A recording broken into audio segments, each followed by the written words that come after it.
Suppose there are times when you lose your troubled mind. Suppose there are times when you're feeling undefined. Suppose there are days when your call is a touch of gray. That's when you call me and know just what to say.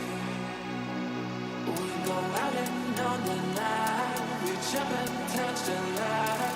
We dance and we don't sleep until we die. We don't have to worry. Drink up the nights early.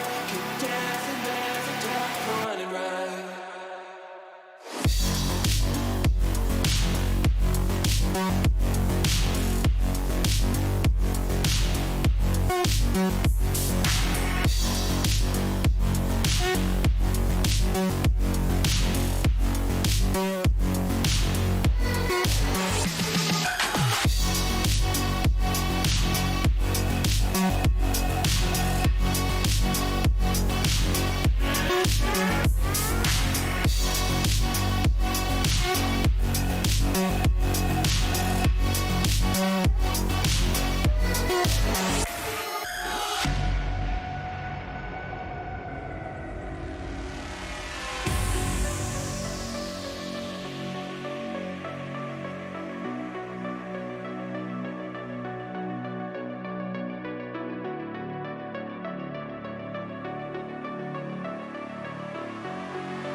Suppose there are times when you lose your troubled mind.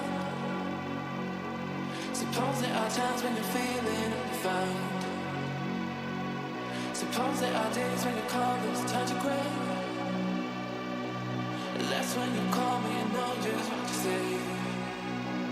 We go out and on the night. We jump and touch the light.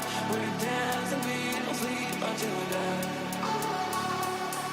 We don't have to worry. Drink up the nights early. Keep dancing, dancing, just running right.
Suppose there are times when you lose your troubled mind.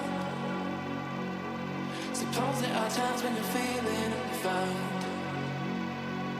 Suppose there are days when your colors touch a gray. That's when you call me and know just what to say. We go out and on the night. We jump and touch the light. We dance and we don't sleep until we die. We don't have to worry. Drink up the night, it's early. Keep dancing, dancing, just running right.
Suppose there are times when you lose your troubled mind. Suppose there are times when you're feeling undefined. Suppose there are days when your colors touch a gray. That's when you call me and know just what to say. We go out and on the night. We jump and touch the light. We dance and we don't sleep until we die. We don't have to worry. Drink up the night, it's early. Keep dancing, dancing, just running right.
times when you lose your troubled mind.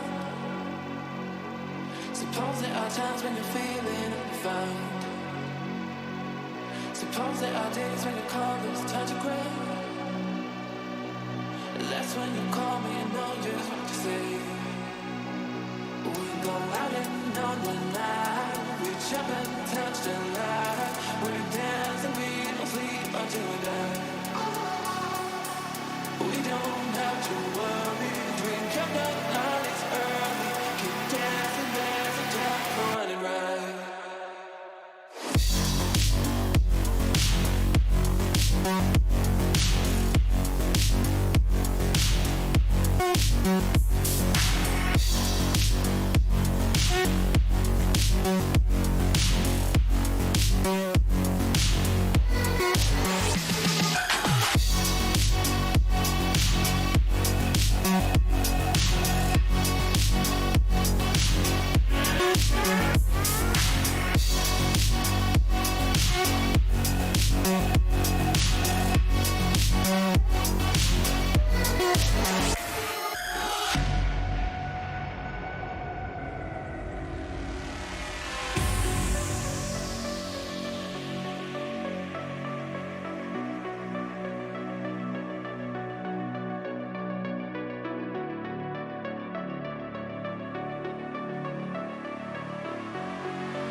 Suppose there are times when you lose your troubled mind.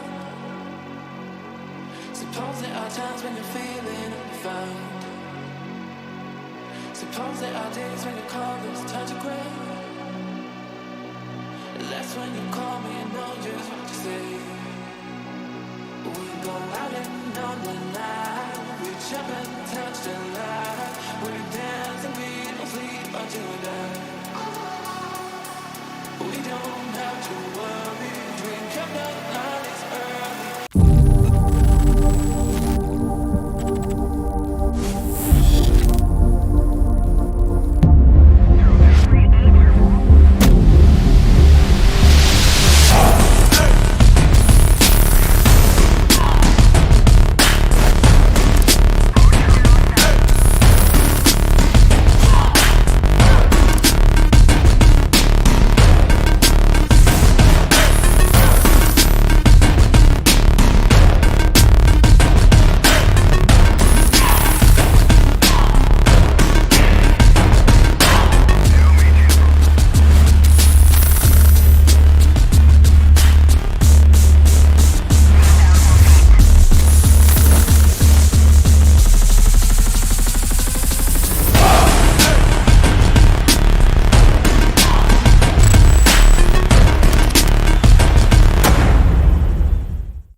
Good evening, guys. Welcome to the WD Black Cup Season 2 of League of Legends, which is powered by AMD and Skyesports.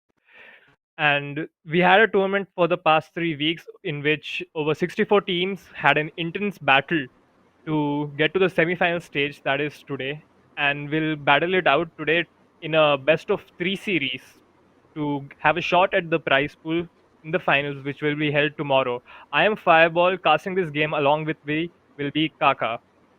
Hey guys, and yeah, Fireball, it's been over a year since we had any competitive tournaments for League of Legends. So the WD Black Cup has brought in a massive opportunity for all the teams participating, and it's revitalized, and we hope to see such tournaments in the future as well. I mean, you're correct. Like, I've been in the league scene for quite some time, and honestly, there haven't been any tournaments going on for a good amount of time now. So it's really Yeah, good to see that WD Black has come up with this massive tournament. Actually, the prize pool is good as well, which motivates more players to play. So I'm really excited to what the teams will bring on for us tonight. So tonight we are going for the semi-finals, which is between an Indian team and an Bangladeshi team. So let's see what happens.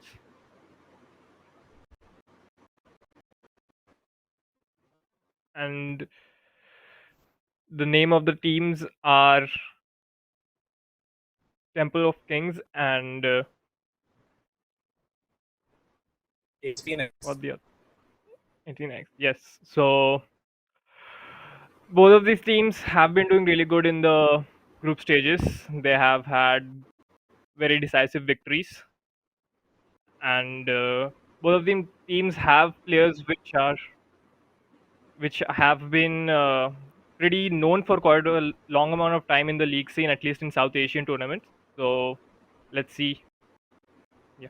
Let's see the prize pool for the tournament, which is one of the biggest motivating factors. So a $3,000 prize pool for the entire tournament. So that's a very big amount compared to what we are used to in the league scene in India at least. So the first place will be getting a massive amount of $1,500.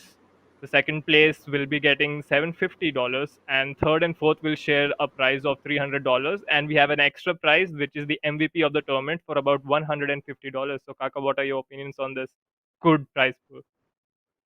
Yeah, huge prize MVP as well. Some individual performances and everything. So let's see who pops up. Yeah. So, looking at the tournament, Wi-Fi, you have any players in mind that you think are gonna go for that MVP? Yeah, of course I'm gonna name my ex teammate, as you know him as well, Black Infinity. Played multiple tournaments with him, won quite a lot as well. So I'm gonna look out for him especially.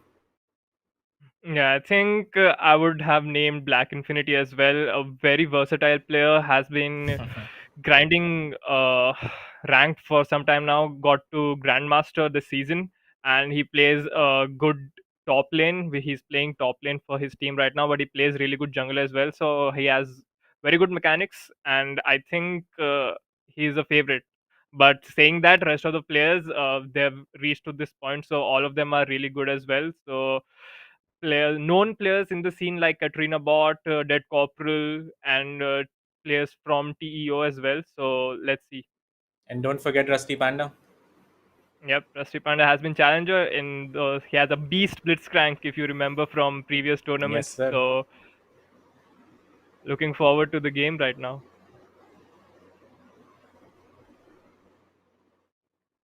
So let's move on and see the tournament brackets, which will be displayed on the screen right now. So we are going to be looking at Temple of Kings versus Ace Phoenix right now, which is the semifinals one. Temple of Kings reached to this point after beating the Praetorians, whereas Ace Phoenix beat NA Vanguard from Sri Lanka. And both of them will be battling for that place in the grand finals, which will be held tomorrow again, guys. That is 19th of December. Make sure to tune into that as well. And yeah, NA Vanguard, Ace Phoenix beat NA Vanguard, and NA Vanguard is a really tough cookie. So I mean, Yeah, this is like gonna be a back in my really day, intriguing semi-final. yeah, I actually played against NA Vanguard. I got my team was knocked out by NA Vanguard, so I know they're a good team. So Ace Phoenix doing a good job there to overcome that obstacle. So now let's see if they can take down Temple of Kings as well. So I think looking at the bracket, Temple of Kings is definitely the team to beat. They have a really strong roster. Almost all the roles are filled with top tier players who have been really high ranked, like grandmaster players, challenger players, multiple challenger players. So Ace Phoenix has their work cut out for them right now. Yeah, and that corporal from Temple of Kings touched the ladder. I think he was 20 or something playing jungle, and he's gonna be jungling today. So yeah, it's gonna be tough for Ace Phoenix, but let's see how it rolls. You never know what happens in League of Legends. All it takes is a one Baron fight or one bad team fight, and the whole game turns around. Yeah, but then again, that's why we have a best of three. So even if they do not manage to win one game or throw one game or something like that, then you can just make it up in the next game. Yeah. So best of three, definitely a test of skill, more as you can't say that you just won out by luck or something. Best of three takes a toll on your physical as well as mental skills. Don't get tilted. Make sure you have a set plan and execute it over a period of 2 to potentially 3 games. And let's go ahead into the first game of the day. As we said, Temple of Kings versus Ace Alchemist Esports. That's Ace Phoenix, but yeah, I'm not Yeah. sure about. But yeah, first And semi-final. Let's we'll see how it shortly goes. have the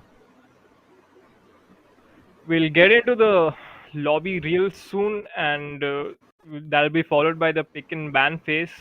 And I'm really excited to see what the champions that we're going to see today, because it is the preseason. There haven't been any major tournaments like LCS Worlds, etc., going on, so we don't have a set meta right now of the champions and play style. So I'm really excited to see what our teams from the Asian region come up with, and what kind of League of Legends they show us. Yeah, and the meta is all up in there right now. Lots of items, new dragons, new champions getting stronger because of the consequences. But let's see how it goes, and I'm quite excited to get into the game, honestly. Okay. So looking forward to the game right now, and as you mentioned, new items. There have been new drakes as well. There's the new bounty system. There's just so much to talk about the game. As you know, League of Legends just brings out so many new changes every single year in the preseason. So I'm looking forward to like new styles of play which maybe we're not used to. Now you're forced to, I think, end games soon when you have a lead because of the bounty system. I've seen many games in which one team is ahead and they just okay. And we'll have a quick teaser For for you guys. over a millennia, an infinite void grew to engulf the universe. Voices were silenced, minds suppressed, passion extinguished. But then there came a rupture. A blazing fire stared at the fallen warriors to rise, to battle. Your time has come. Ready or not, To declare the dominion over the rift. blink and you'll miss your own death. Some call it magic, I call it pain.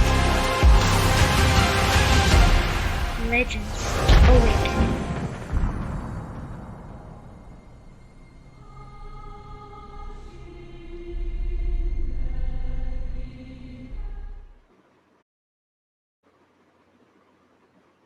Okay, that was quite some video that has gotten me really hyped up for the tournament. Having like goosebumps all over me right now. Really excited for the game. And we should be getting into pick and bans in no time. So Yeah. What do you think would be priority bans in the meta right now in each lane? Speaking of the specific matchup, actually, if you're Temple of Kings, you're banning the meta champions that are strong. But having said that, Temple of Kings have quite a lot of one tricks in their Katarina bot. I mean, the name says itself. Yeah, you Plays have to ban the Katarina. Katrina.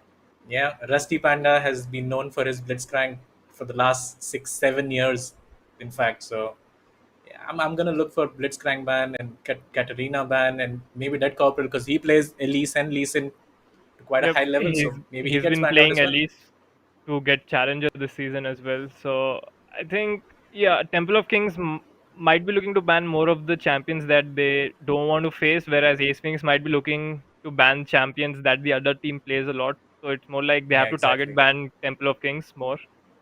You can't let those pocket picks, as we say, get through. Yeah, and having said that, I have heard that Cassidy is just so strong right now. Supposed to be a late game champion, but does well early. He does obviously well in the mid game as well. New item. So let's see if either team Yeah, tries to pick as it, ban it out right off the bat. yeah, as you mentioned, Cassidon is just absolutely broken right now with the new item. He just gets so tanky. He's like almost impossible to kill. His early game is supposed to be bad, but with the reduction in the price of the tier item as well, he's just so much more tankier and does so much more damage. I'm expecting to see a Cassidon first ban, like at least if any one of these guys know how to play, the mid laners know how to play Cassidon, I think it's just 100% pick right now. So let's see. We should be in the pick and ban shortly. Mhm.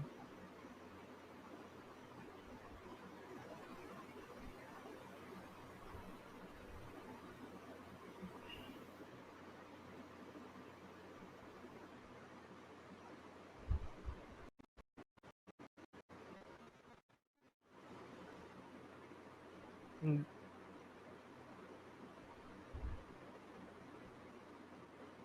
yeah, and like you have played quite some tournaments in your time as well. So, what do you think Yeah, is the main motivating factor you guys have? I mean it's to be the best in the region. What else can you do?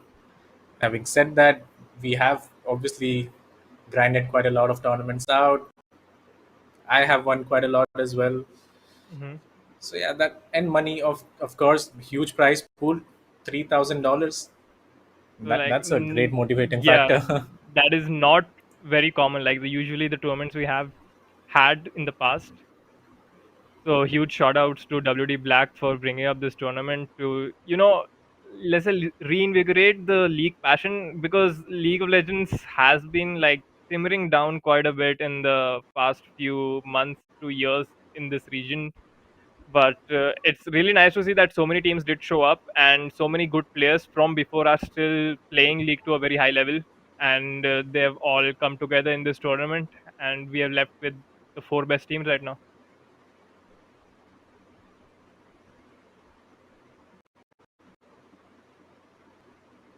And you have played with some of these guys before as well, like with them, against them, and who do you think are really the players and to look out for, especially in this game? So as we go into pick and bans right now, you can talk about that.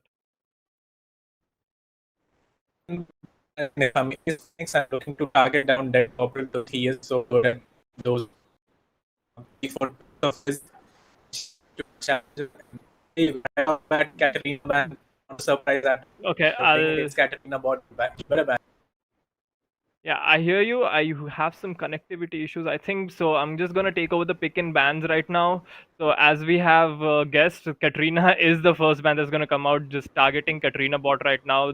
It's a beast in the mid lane. They're absolutely nuts on that champion. He has gotten challenger multiple seasons. So there's just no way you can't ban that.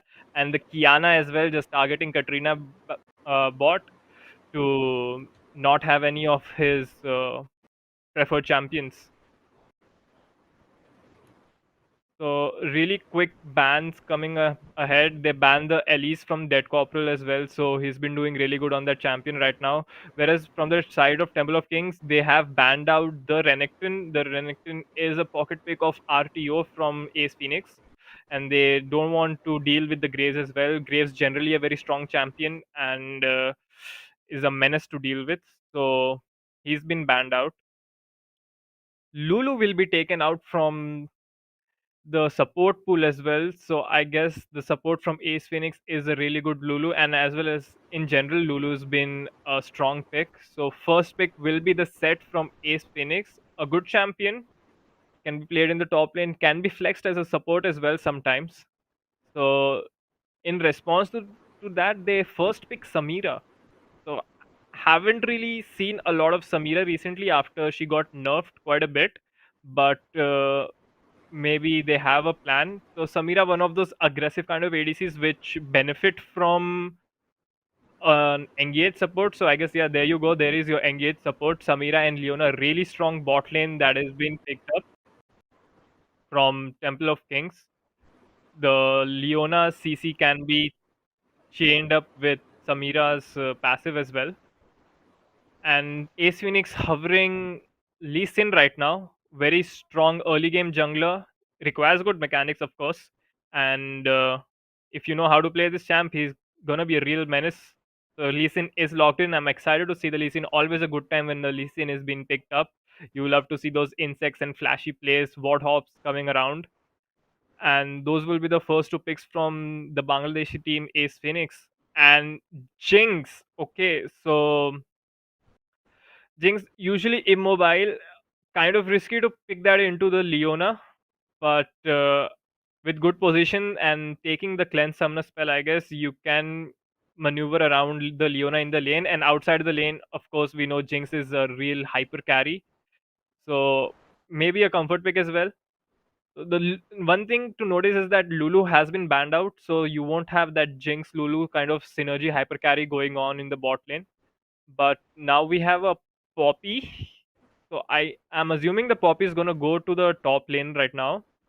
And Poppy is a good pick into the Lee Sin as well because she just counters Lee Sin's abilities. The Poppy is gonna pop her W, and Lee Sin can't dash, can't use the W, can't use the Q, and even if he kicks the other champions, the Poppy is gonna just stop that. So we're going into the second phase of the pick and ban right now. Ace Phoenix is gonna ban in about 5 seconds. So they're gonna try to look out for the top lane champions as well. Gwen. So Black Infinity being targeted over there. He's been playing Gwen quite a bit right now. And Gwen actually, I'm just gonna say it, an overpowered champion. I do not think Gwen is balanced. Like she just goes immune. She heals for a lot, deals so much damage, and it's just like you don't want to deal with this champion. So it's just better banned off. And seeing that to the proficiency that Black Infinity plays this champion as well, so it's a good ban coming out from Ace Phoenix. Now it looks like Temple of Kings have missed a ban. That's what I'm seeing right now. Not sure about that, but they will ban out the Morgana. So Morgana counter to Leona, I guess. So they want to ban that out. The Black Shield will just completely negate all of the Leona's engage that they have, and so overall a good ban coming out from Temple of Kings. And again another mid lane champion, the Talon, banned out from Katrina bot. So the Katrina, Kiana, and Talon, all three of the top lane champion from Katrina bot have been banned out. They do not want Katrina bot to be on his comfort picks. I mean, I would not want him to be on his comfort because this guy is an absolute monster in the mid lane. His playstyle is usually roaming. So all of these champions roam quite a lot. He will just go push out his lane, sometimes even miss CS in the mid lane and just go wreak havoc in the bottom lane, go dive top lane, things like that. So he won't have the champions to do that. And continuing with the picks, we have a Jace pick. So I think the Jace is going to be top lane. So Black Infinity opting for that Jace against the set most likely. The mid laner from Ace Phoenix has picked up the victor. Good champion, usually they have been picking first strike right now from the new rune set in the preseason. So let's see what Ace Phoenix picks. So the bottom lane will be rounded off from Ace Phoenix by that Braum pick. A good solid pick, always a safe option to pick it with Jinx as well. So Grom's gonna put that shield up in front of Jinx and keep the Jinx safe. Make sure Jinx goes through the laning phase and has the time to scale up into the hyper carry she is. And Katrina bot will actually pick up the Corki in the mid lane. So that will round off our team comps for the game one of this best of three series. So that was the pick and bans. Now we will wait for the delay to come in so that we go into the game. So Kaka, what do you think about the whole draft phase?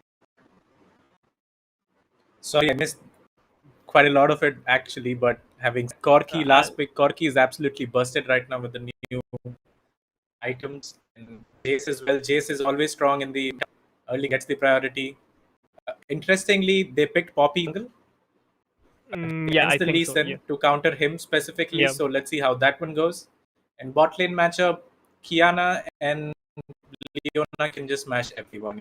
They're yeah. so Jinx strong. and A Leona. lot of CC and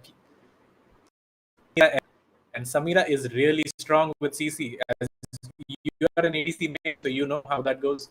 Yeah, exactly. Like she can just chain from the Leona CC. She just knocks the enemy. I don't understand that part of Samira's passive. That's just so unnecessary. Like you knock up someone and Samira just right clicks onto you and you get an extra auto attack onto them and you CC them for longer. I just like overpowered abilities, just like champions in 2020, I guess 2021. And again, as we predicted, the mid lane was heavily targeted in the pick and ban phase.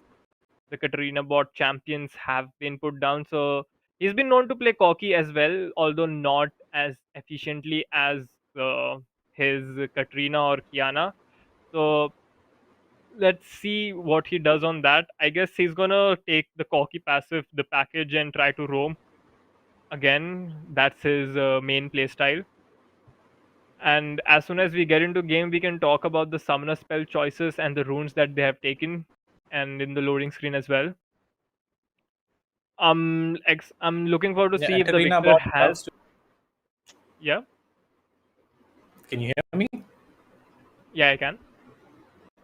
Yeah, so Katarina bot loves to roam. He got target ban, obviously. Katarina ban, Kiana ban, Talon ban. So they're just trying to shut him off because he's someone who's not really making waves to roam. And So we are gonna get into game right now. So with 30 seconds in, and the red team is gonna go try to ward the Raptors, I guess, the to get some early info.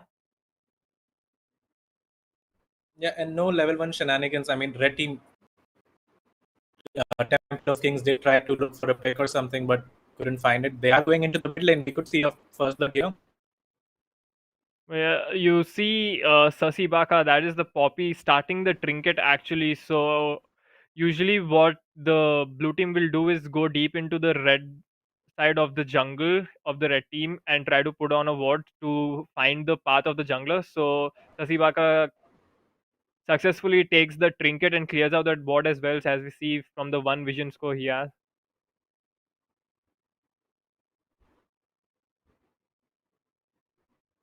And blue team was just looking to guard their entrances so there won't be any level 1 shenanigans, as you said. So Sibaka will start off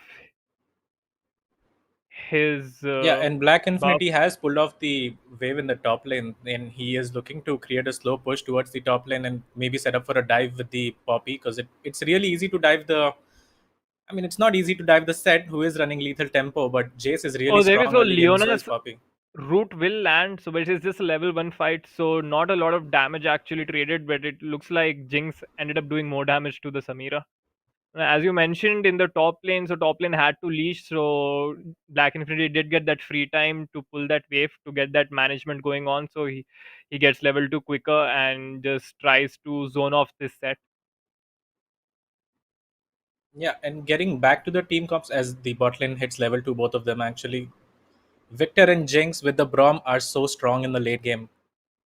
And it could get really tricky for Temple of Kings if they don't end it in like 25-30 minutes. And yeah, and with the objective advantage as well, so you have to look to end the game quickly. Like you are in the lead, you want to close it out, not allow the enemy team to come back. So let's just quickly go over the rune choices, Kaka, from each of them. Any specific Yeah, runes and that you were I I seeing? I mean I have seen first strike on a lot of champions now, but the lethal tempo on set is really new to me because Conqueror just scales so well with Set's kit, so I haven't seen that one run before. Poppy does run the Predator in the jungle to gank quickly and quite standard overall after that. Yeah, I guess the new lethal tempo is kind of taken a lot on melee champions. I've seen it being taken on champions like Irelia, Fiora, etc. because it just gives you more attack range actually, as well as it gives you scaling damage and attack speed. So I've not seen that on set as well. So let's see how it goes out for him. As soon as we look at the top lane, a good trade going on, and RTO takes a good chunk out of Black Infinity's health bar. Yeah, and good trade. And if you notice, Black Infinity has burned his teleport. He recalled quickly on the third wave, got his tier. He's gonna stack that one up pretty quickly as well. So RTO ends up trading and gets a good recall here. He could be on the advantage. Yeah. Poppy looking for a gank top lane, but will be spotted out by the ward in the mid lane as well. Katrina bot just trying to trade HP from Envy. That is the Victor. And looking at the CS score, everywhere is just quite even except the top lane because Black Infinity did manage to get that early advantage because the set had to leash, and also it's a ranged versus melee matchup, always difficult for the set to farm in this lane. Yeah, and again, as we talked about, Jace is such an early game menace. He is always going to win the lane. I mean, if you know how to play Jace, you're winning the lane. It's a given. So, yeah, I mean, you could see RTO struggle, and there's a huge wave here, and he could get dove. As They we might talked be about. looking for a dive, and the Poppy will stun up the set along the tower, but the shield coming up clutch, but Black Infinity will flash in to secure the kill, but really well played by RTO to survive that long. He uses his flash as well and managed to get the 1-for-1. But the Lee Sin is here as well. The Sonic Wave will land, and the good stun coming out from Poppy. The teleport is coming up from the blue team to help the Lee Sin preemptively, I guess. But it was the set, so it doesn't matter. So it actually ended up being a 2-for-1 for Ace Phoenix. Yeah, and good call on Temple of Kings' side to try to dive the set because it was such a huge wave. Right in the bottom lane. Portland just trading, and the Guardians from Brom actually making sure that Jinx loses like absolutely no HP, and both our teams will use up their health potions to heal back to full. But coming again to top lane after that, we have lost flashes from RTO, Black Infinity, and Sasibaka, and just advantage for Ace Phoenix, I guess. They did manage to get the first blood from Temple of Kings, but still 2 kills for 1. Yeah, and Infinity played it really well. He tried to flash out at the right timing, but he just didn't manage to calculate the damage of the turret and ended up dying as well. And RTO played as well as he could Oh, have in the there. bot lane, we Gank have the a bot. gank coming out, and actually the Brom being taken really low, so Brom had to burn his flash as well. The ignite were used from the side of Rusty Panda, so they have traded summoner spells, but flash being on a longer cooldown, I guess worth. Yeah, but it's so hard to gank Brom and Jinx because he can just protect the Jinx at all times. So does burn his flash, still has his exhaust. Jinx has both the summoners up as well, so they're fine in the bot lane for now. So the CS gap is just constantly increasing in the top lane. Black Infinity just bullying RTO and not letting him farm, and RTO actually going the Ninja Taba, his first item, the plated steel caps, to just survive the onslaught that is being brought upon him. Yeah, and that should be his goal as well, just to survive the early game as well as he can. Go build some tanky items and try to protect the Victor and Jinx in the team fight. So he's doing fine for now. Although he is behind, but that's, I think, again, it's expected from Jason, right? Yeah, so we did see the Lee Sin trying to sneak up on the lane, but that last minion from the red team did spot him. So we have the Poppy coming onto the bot lane as well. The Braum will slow him down, so nothing comes out of that. The bot lane from the blue side will look to recall, so maybe the red team goes for the dragon here. Yeah, and having said that, Ace Phoenix's bot lane has navigated this really well. They pushed it at the right time, got the huge wave in, recalled. They are gonna pick. I mean, Jinx is gonna pick up a Noon Quiver. She's Yeah. really strong right now as well. She's So yeah, good 7 recall minutes, coming out. 60 farm. She's doing well. Yeah. So the Cloud Drake coming out. So I'm just happy it's the first Cloud Drake, so we don't have a Cloud Soul. So usually we don't see teams like fighting or contesting the Cloud Soul. So it just, the dragon kind of runs out from the game. Yeah, and let's talk about the mid lane. Corki, Katarina bot has been doing really well in the lane. He is up 12-13 CS. He is gonna pick up his first package of the game as well.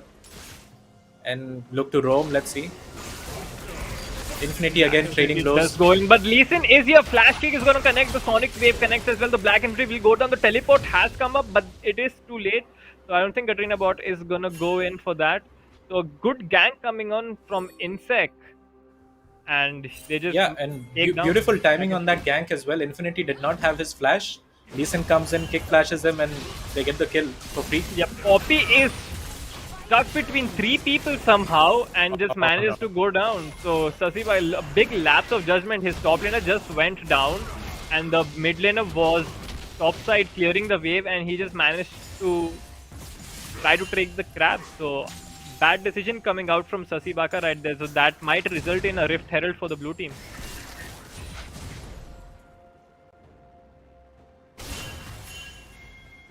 So we do see the Jace coming back into the lane.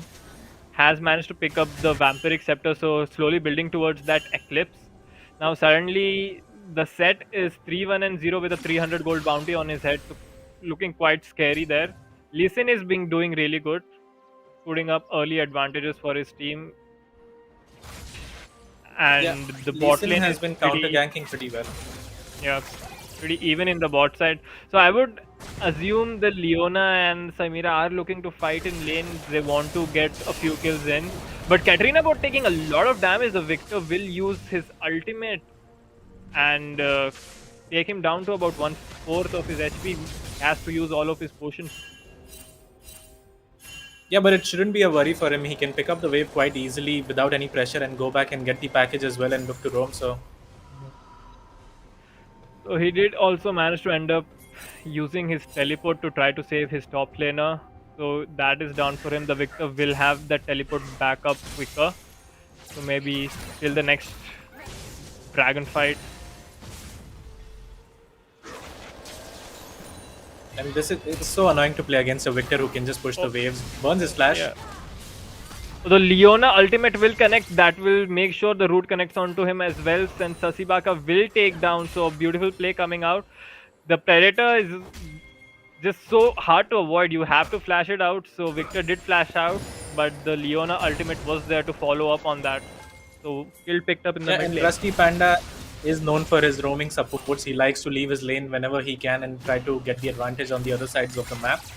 Gets a good roam, really nice ultimate, and gets a kill as well. Dominic actually for his dashing in onto Kira 2K. The Flame Chompers will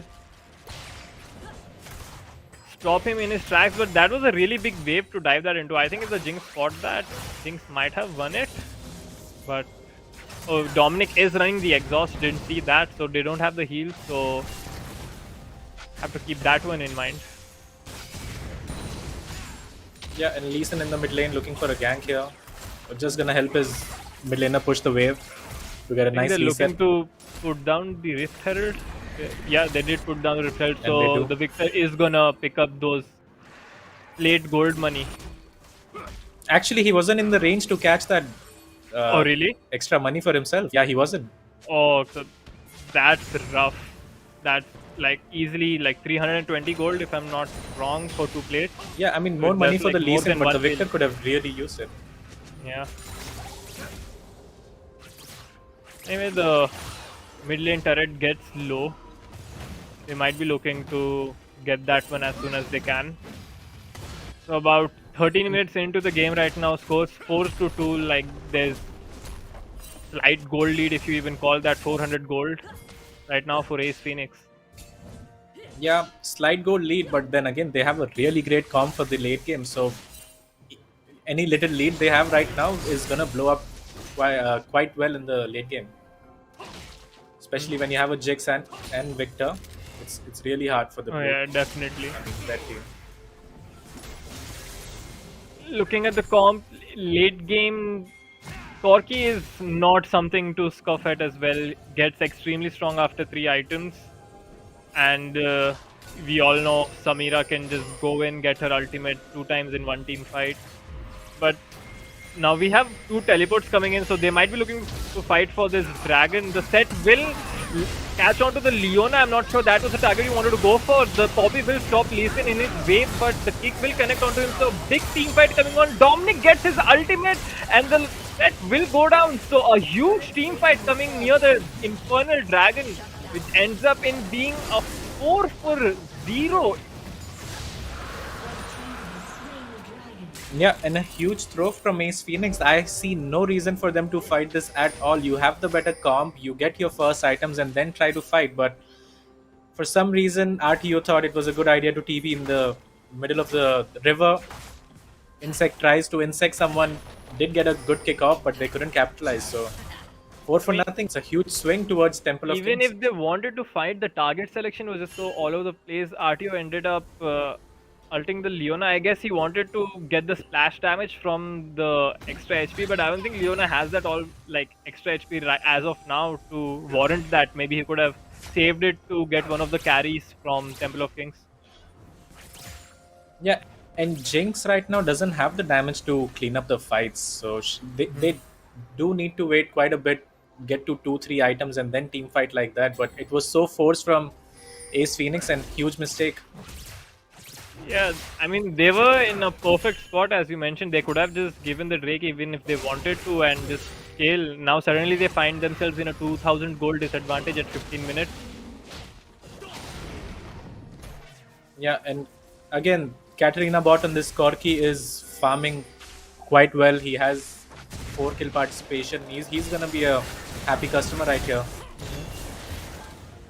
Ooh, Katrina bot will just Valkyrie away. So, as a result of that team fight, Samira has managed to complete the Immortal Shield Blow.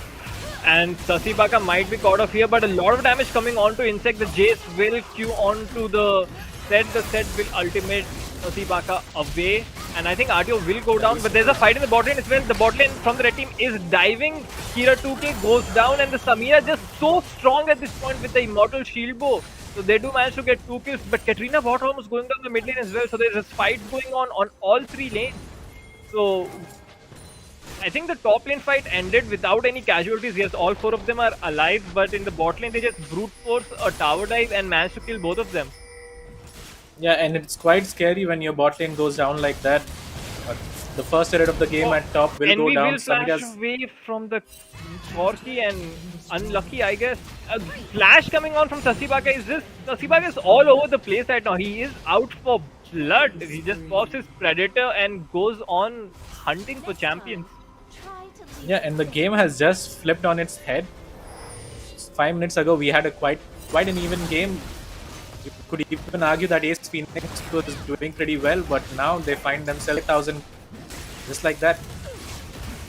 I mean, yeah, it's just like Temple of Kings just had a comm like, okay guys, what are we doing? We're Temple of Kings, we need to switch on. They just flip the switch and suddenly like 3 of them have bounties on them right now, and they have absolutely turned this game around in a matter of 4 minutes. Just a fight near the dragon, and they managed to get the first turret at top lane as well. So just huge gold lead they built up in over a span of 4 to 5 minutes. Yeah, and a huge snowball coming off from Temple of Kings. And I mean, this is what we expected, let's say. This was expected, but still, the way it happened, it's quite surprising. And yeah, they're just chasing off the Lee Sin, who was so strong in the early game. He was 800 gold ahead of Poppy. He gets chased down by the Poppy in his own jungle and dies as well. So kills everywhere, and this is looking very rough for Ace Phoenix right now. So looking at the items at 15 minutes, the Eclipse been completed by the Jace, the Divine Thunder from Poppy. The Corki's Muramana is stacking slowly Immortal Shield Bow, and looks like she is the Samira is going for the Lord Dominic's Regard third item.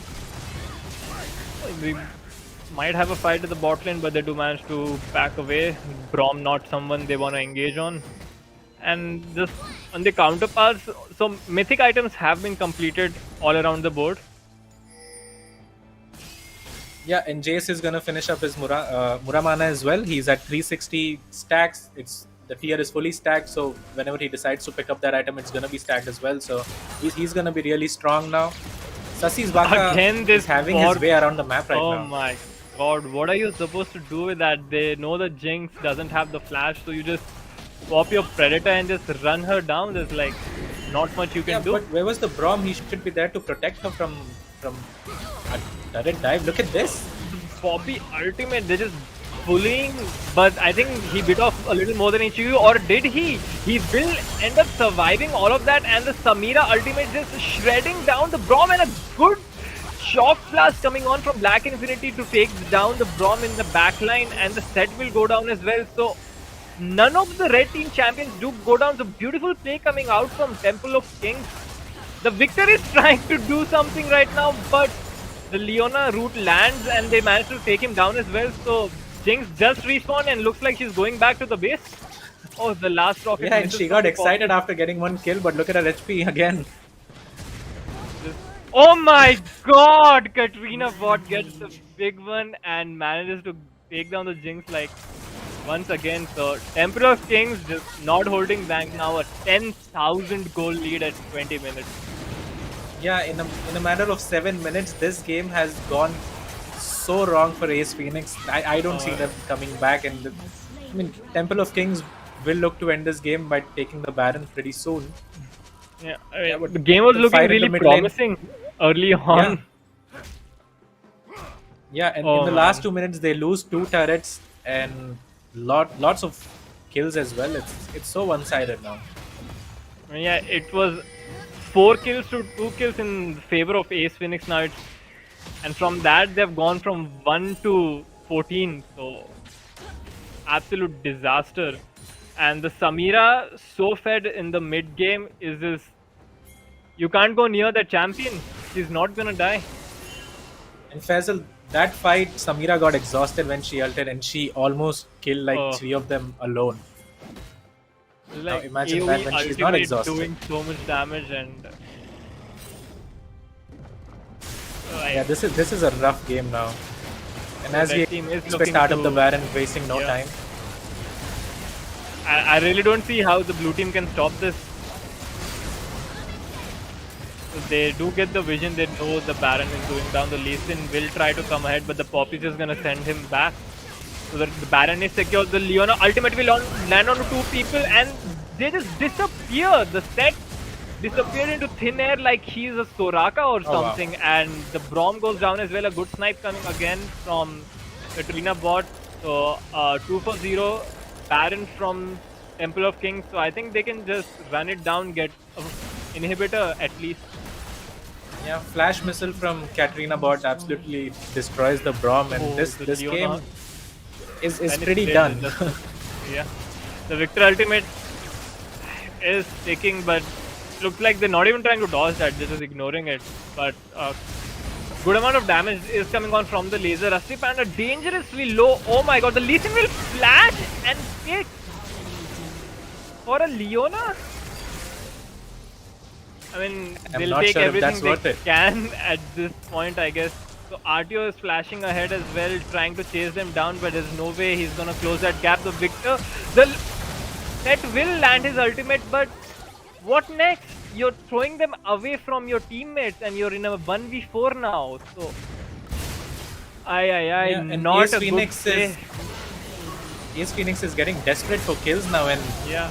in return Oh, they're getting absolutely Victor does destroyed. manage to get to 1000 gold shutdown, but I don't think that matters anymore. So, even the last play, oh my god, these Nice. shock blasts, 2 shock blasts in a row from Black Infinity to secure kills in the backline. Ooh, a much needed We do pause, I have a guess. A disconnect. lot going on. So as you mentioned, Ace Phoenix getting really desperate to get some kills, flashing left and right to chase the Leona and managing to get her, but I don't know if that was worth it. She didn't even have a bounty or something. Yeah, and they keep trying to force these fights. They should realize they are 16,000 gold behind. There's no way they win any of these fights unless Temple of Kings decide that, you know, to have some fun, you know. Yeah, I mean, Yeah. for these situations exactly, we have the objective bounty system. They must realize that there's like the kills are not the only way they can get back into the game. They can take objectives, they can take the turrets, try to secure some dragons. They can play on their macro and try to, get back into the game. They don't have to chase for kills. Yeah, but it's too little too late now, isn't it? Yeah. They are trying to grasp at any straw that they can get, but it's really hard now. It's really hard. Lee Sin will not manage to get the red reading buff. for the red buff might die again. Zenith Blade will connect, so does the Solar Flare, and the Poppy will just secure the kill. So T-Rex will get caught up from the Leona as well. He's gonna get dove. The Jinx autos doing absolutely nothing to Rusty Panda. The Victor will manage to take him down. So that will be... Oh, a good snipe coming out. Nice So 2 snipe. for 2 overall. A big shutdown to the Jinx. So The Jinx, yeah, 2 for 1, and oh my god, Katrina my God. needs to stop this. It's just like 2 or 3 times already, just from far away, like the Corky Rocket. He will dive onto the Victor right now. Victor did manage to dodge a few hits. RTO trying to chase him down, but again, a set without his Q. Oh my god, the thing just disappears. It's a 2v1, mind you. The Immortal Shield Bow will keep her alive. And another shutdown to the Victor. So that gold slowly accumulating for the red team. The Sonic Wave will connect on the Katrina bot. So he goes down as well. Suddenly we have a lot of money being channeled into the blue team. Sasibaka finds himself in a 1v3, but the Victor out of mana, so I don't think they're gonna chase into that. So many shutdowns going to Ace Phoenix. And I have no idea why Temple of Kings are trying to throw this game. I mean, the gold lead has reduced from 16,000 to 10,000 now. They just gave away 6,000 worth of shutdown gold to Ace Phoenix for no reason at all. And the Victor is looking quite strong. He's gonna go back with 2,400 gold. He has futures market as well, gets the death cap, so he's gonna be really strong in these fights now. So a Hex Tech break that has spawned onto the wrist. The blue team will start it up, but I don't think Temple of Kings have any intentions of letting this go without a fight. So Set will get caught up. There are 2 different fights going on. The Leona will catch up to the bot lane in the bot side, and the Corki manages to get a double kill, make that a triple. The Victor takes down 2 for the people Victor. of his own. So that is a 3 for 2 right now, and Victor takes down Leona. Yeah, that was a double kill. I thought that he almost stole it. He from almost his took out the death ray. dragon, yeah. Yeah. So Temple of Kings do have the Hextech Soul right now. So Predator onto the Victor, and he just goes down. It's like, I don't know what you do for that. Sasibaka coming on with the taunt and taunting his Of challenger. course, in his typical emote. fashion, of course, he's gonna turn them as well. But Victor, huge shutdown from his side as well. He almost did, 1v2 that fight and almost stole the Yeah. dragon as well. So he's doing pretty well. He's their only hope, if I must say so. I mean, yeah, Jinx, till she gets her Infinity Edge, I don't think there's a reason to be afraid of her. Yeah, and even if she does, she's gonna get one-shotted by those shock darts. shock blast, and Wrong then game. it's the wrong game, yeah, and then the missiles as well. So it's really hard for her to play these team fights when getting poked from both sides, you know. I mean, the Hextech Soul just helps out as well. It gives a static shift kind of an effect, which does extra damage to the members, and it slows the enemy team as well. So Jinx being immobile just doesn't work out for her favor. Yeah, and I think Temple of Kings are just waiting for the Baron to spawn, which it has right now. So they're gonna go to the Baron, look to end on this Baron, because they could have ended on the last Baron as well, but some unfortunate team fights coming out from them. Now let's see what they And they decide to do with this one. overstayed quite a bit, ended up giving many shutdowns. So blue Yeah, a team lot of again, goal I to the think they Victors. know this is going on, but not much they can do. I mean, what can you do about it? You can't face check them. So the at this solar point, flare will or this connect happens. onto the Braum, so the Braum will just go down. The Zenith Blade lands onto the Leona, but she will just get kicked back. A huge set ultimate comes on, and the W will connect onto 3 people, and they do Watch manage out for to the take down Victor. 2 people. The Victor is doing so much work in the background, and the red team suddenly just disappears because Sasi Baka is an absolute monster. So Katrina bot will take down RTO as well. So Insect looking down to take down the Poppy as well. I don't think Alisin should be fighting a Poppy. Yeah, and this could be the end of the game. And if the game doesn't end, we can just talk about how close this team fight was. Yeah, And if Set had a Ace Phoenix had played slightly more careful in the early game, maybe they could have had a better chance to win this game. Set had an absolutely massive ultimate right there in that choke point, followed up with his W. So it appears that they are not gonna end. They do manage to get that one Nexus turret, and they're just gonna back off. So that team fight, even after getting the Baron for, was 5-3. So some hope. What do you think? Yeah, definitely a lot of hope, in fact, not some, because this Victor is doing so much in the team fights, and he's navigating his way pretty well in these team fights, damaging the priority targets. And speaking of which, Samira decides to get the Spectre's Cowl because she can feel the damage from the Victor. Looking at the Victor as well, 3 completed items going for that Zonias right now. So Crown of the Shattered Queen, one of the new items that makes you just that much more tankier and gives you more survivability. And speaking of the team fight again, it was a good engage by Rusty Panda, but the Braum stayed alive for quite a lot of time, and he bought time for the Victor for the set to get that massive 3-4 man ult, was it? It was Yeah, pretty huge. So and like Ace Phoenix might need another picture perfect team fight to get something from this game. so they do have another 1000 gold and 900 gold resting on the Poppy and the Corki. So if they manage to get that onto the Victor or the Jinx, and suddenly this game's back on the menu. Yeah, it could very well be. And let's see how they decide to end this Temple of Kings, because they have been struggling for the last 10 minutes to end this game, having such a huge lead for themselves. Sasi Baka is just unkillable right now. Doesn't take Yeah. any damage. There's no like Lord Dominic's regard or anything like that as well. Look at the Black damage from the Infinity is Victor going again.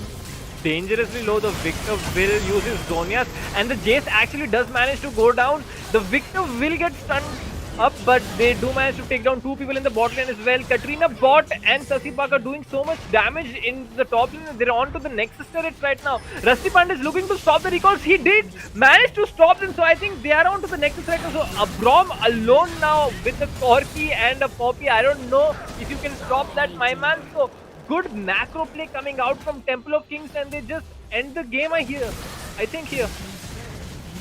Yeah, they do, and it's Oh, but the Corki such an does manage anticlimactic to end. go down. Oh my god, okay, the game finally ends.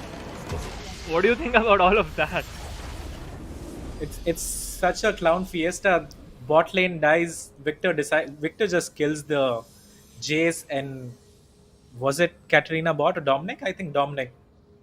The Samira, yeah. They both melt there, and meanwhile, Sasi Baka and Katarina bot trying to end the game in the mid lane. So It was very I mean, yeah, scuffed to say the least. yeah, I did see them, the Corky and the Poppy split pushing top and mid.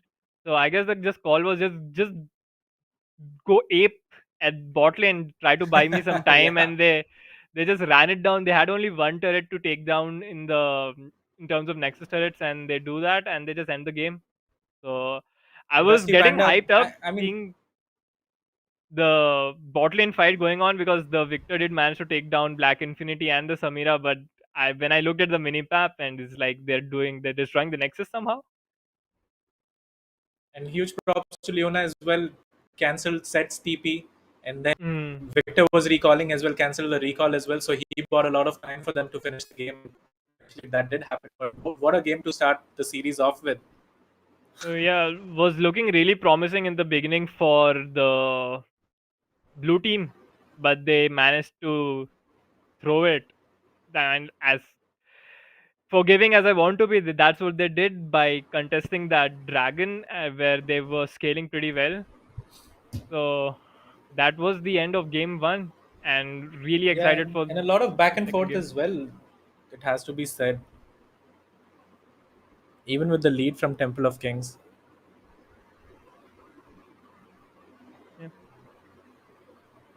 Yeah, we might the stats of the post game might be pulled up. But I think who was the player of the game for you? I think according to I me it mean, was the Poppy. She was just all over the place early game, giving them advantages, tower diving, just putting that predator on and running it down everywhere.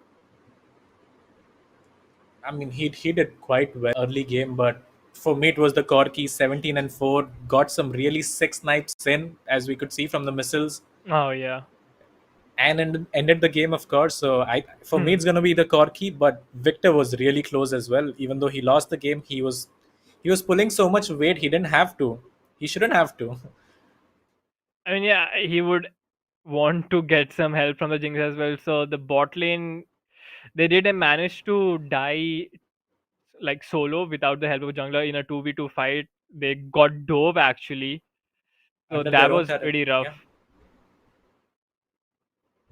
In the top lane, we saw Black Infinity bullying RTO quite a bit, but then we had a lot of fights in the top lane. So usually, top lane is like an island, usually left alone. But these both of these teams were focusing on their top lane. So the Lee Sin was trying to get the set ahead, ganking, counter ganking again and again, and he did manage to get the set quite a bit ahead. He got him to like 3-1 something in the first few minutes.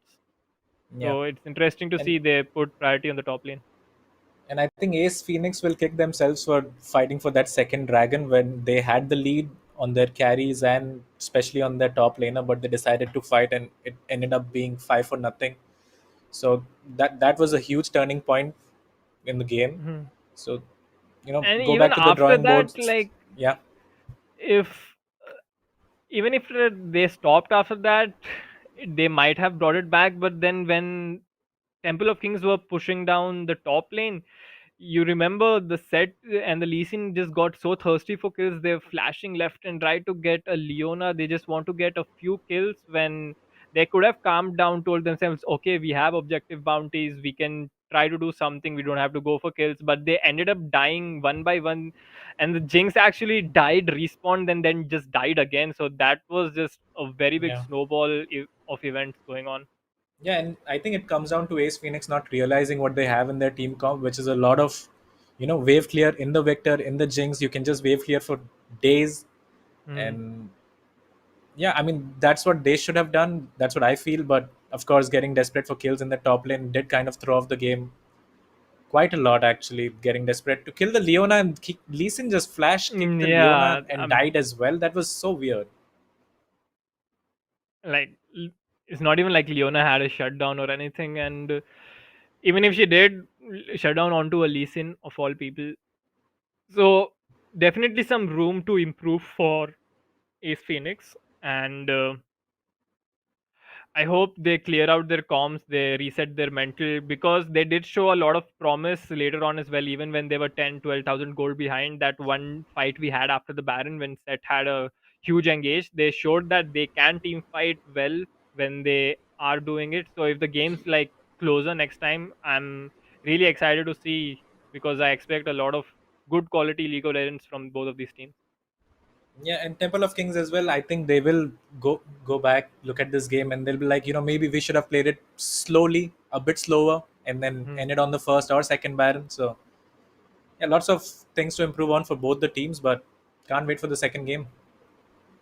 I'm for the second game draft pick. Do you think they're gonna end up banning the Poppy? Because I'm just, what do you do when a Poppy is running towards you with a Predator? Is this so oppressive? You just try to flash away. Yeah. I mean, you can do that once every 5 minutes. So Yeah, that and was the. I think they might try to ban the Corki out as well because the Corki had such a big effect in the game. I mean, they already banned 3 champions out of 5 for Katrina bot. Yeah, that's true. So if they target banning more, they're gonna have to let other champions like the Elise or one of the comfort picks of Black Infinity through, which is not really helpful for them as well. So it just shows the power that you get in the draft phase itself. When you master these few champions, you just get so much more agency over the draft. And let's just see what happens in the next game. Yeah. So, guys, that was the end of game one in this best of three series. Temple of Kings do manage to take down Ace Phoenix, going 1-0 in this best of three series, which is the semi-final of the WD Black Season 2 League of Legends tournament, powered by AMD and esports partner Sky Esports. I am Fireball. Along with me is Kaka, and we will be back shortly after a short break.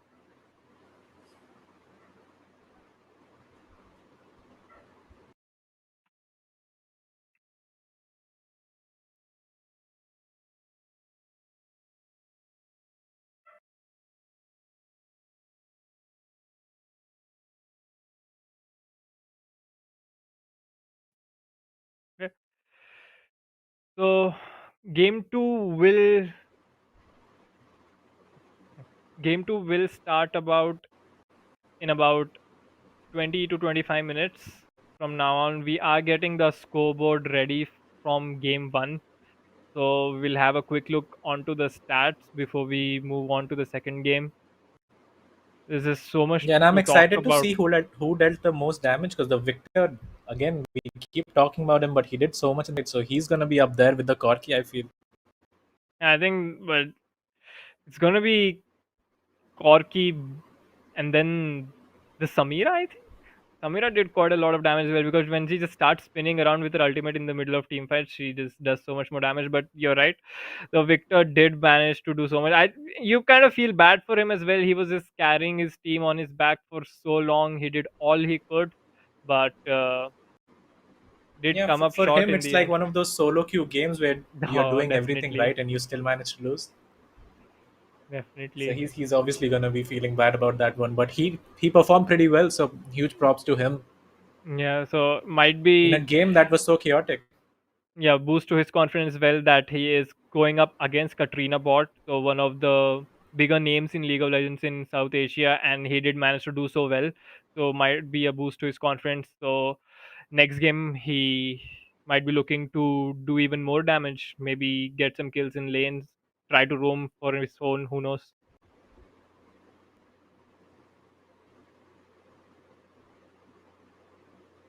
And sorry for the And delay, guys. We are trying to get the scoreboard up for you. then again, looking at the MVP situation, as you mentioned, Corky. So what do you think Koki could have done more to secure his MVP even more? Because I still think Poppy did it more. I think Poppy enabled the Corki to do that. I think I'm just biased towards the mid laners, but Mid then lane, again, of he did course. have 17 kills League of and 4 Legends deaths, so he revolves around the mid lane. he did quite well for himself. Yeah, the Poppy was hugely influential as well. He he carried the early and mid game, but I mean, you need your carries to carry the game, don't you? So Mhm. Corky for me. You're right. And then again, I'm excited to see. Looking forward to see what they do about the Poppy in the next draft phase, because as you mentioned, you can just flash away or back off, but they were not able to do that. So multiple times, not even multiple, almost every single time the Poppy wanted to gank somewhere, she just turned on her predators and did manage to land a stun onto someone. And the kind of team comp they had, one stun they just follows up with the Leona root, the Leona stun, the Leona ultimate. It's just like you get locked in once and then you're just dead, you can't do anything. Yeah, and actually, having said that, I think this was a trap set up by Temple of Kings for, for Ace Phoenix to pick up the Lee Sin first and then pick up the Poppy, because Ace Phoenix were not gonna give him Lee Sin were there, so they tried to first pick it, try to make plays happen, which they did actually, but the Poppy counter pick was just too strong, and once she got tanky, I mean, yeah, you're right Yeah, as it's well. just She so got out hard of to control. kill. Yeah. And especially seeing that Jinx was so behind as well. So I guess Jinx can damage the Poppy with a minigun, and like when she gets the Lord Dominus regard, but the bot lane was just so behind, there was no taking on cocky. I mean the Poppy. I mean the Poppy was so confident. I think dead Corporal on the Poppy just stopped his brain. He's like Ooga Booga Migo in Migo Smash, and that's what was going on. So many times he survived with like 100 HP, and he was just not looking to die at all. He just pressed his E key near a wall every single time. And having said that, don't you think the Jinx should have gone for Kraken Slayer instead of I mean, yeah, she did go for the Gale Force, which was very Gale Force? Yeah, questionable. Seeing that item because you are choices, playing against the Leona, who's gonna get tanky, the Poppy as well. So you Leona, should go for Poppy, Kraken yeah. Slayer, and yeah, Maybe for the extra maneuverability to dodge the Poppy or Leona stuns. I don't know, but regardless, even if that was the reason, I think Kraken Slayer is the way to go. You just don't do nearly as much damage as a Jinx can do without Kraken Slayer. especially in the early game. And if somehow, which it happened, the Poppy gets ahead, then she's unkillable, man. And again, if you only have one carry who's gonna deal damage, then you can just itemize against him and try to shut him Yeah. off, which is Yeah, we what even ended saw up the happening anyway. Samira going for the Spectre's cowl and maybe going for the Exactly. Spirit Visage at that point. Like that, Samira had just no threat from the Jinx. He was like, Jinx just a glorified super minion at this point. I don't care about her. I'm just gonna build magic resist of all things on Samira. So yeah, that's like the story of the game. Then again, I I I hope that we're able to see some of the pocket picks from Temple of Kings. I mean, it's really a long shot that any team is gonna let the Katrina, Talon, Kiana, or the Camille through. But if they do, I'm just gonna see what happens, because when they get those champions, it's absolute lane domination. There's just no way the enemy team stays on par. Yeah, and speaking of pocket picks, I'm more excited to see Dead Corporal's actually, because he's so good at it, and how it works in a competitive environment. Because Elise is such Hmm. a such an early game champion that if you fall Yeah. behind, you really don't have any way back. So how I you mean, path and everything, it's quite interesting. with Elise, you're diving at level 3 with that rappel and just making flashy plays all around. So again, as I mentioned, he did end up getting challenger, and that too quite a high challenger rank, playing that Elise in solo queue. So I don't see him getting that champion anytime soon. But this Hey, is one can again only this, hope, right? yeah, so much agency and so much power that they get. The enemies just have to respect you, and they have to ban out these champions. Maybe, who knows, maybe Ace Phoenix wanted to ban out the Poppy. Maybe they did not want to play, but they just couldn't, because if they ban out the Poppy, they're gonna get an Elise, and it's just an auto FF at that point. So it just shows how important it is for like competitive players at least to master a few champions that demand respect bans from the enemy. Or learn to how to play around them, which I think Mm. is not something Ace Phoenix did well. Getting back to the scoreboard, So we do see Temple of Kings managed to get 37 kills and only had 19 deaths. The game ended with a massive 13,000 goal lead. Well, they were at like a 19 to 18,000 goal lead at one point during the game. They didn't manage to throw that quite a bit. So ended up in a 13,000 goal lead as well. But oh, look at Yeah, this, 10 Kaka. turrets to 1, 4 dragons to Yeah, nil, 2 exactly. barons to Just nil. It was a whitewash. they did manage to get only one turret throughout that. I mean, the game was going fine till like 12, 13 minutes, and they just threw it over the Infernal Drake. I mean, I understand that people are reluctant to give away the Infernal Drake. The 6% extra damage is just so good. But that's where it all went downhill. And Temple of Kings, they might have looked to end the game on the first Baron itself, but they kind of had a Pepega moment as well in there. So they did Yeah, end they, up, they got quite overconfident. yeah, requiring the second Baron to actually close it out. So I think they have to look out for that as well. They might want to clean up the game, the second game, a little bit more, because with the objective bounties in play, there is a good chance for the enemy team to bring back a lot of gold in a span of like 5 to 10 minutes. Which we almost saw happen. So Yeah. But then again, overall, I'm gonna say a decisive victory, because although there were moments where it was looking like the game's turning, but Temple Kings were in like a massive goal advantage for a majority of this game, so they will be pretty confident coming on to game two. So, and maybe they lost the nerves of the best of three as well. So this is a best of three again, so they might be a little nervous getting into it. But now the first game has been over, they might be looking to do a cleaner game two. Might to might be looking to end it quicker, and same for Ace Phoenix.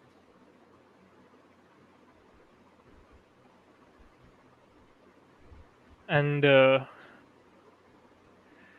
game two will go ahead in some time, so we will be looking forward to the draft phase of that game. And do you expect any surprise picks or anything?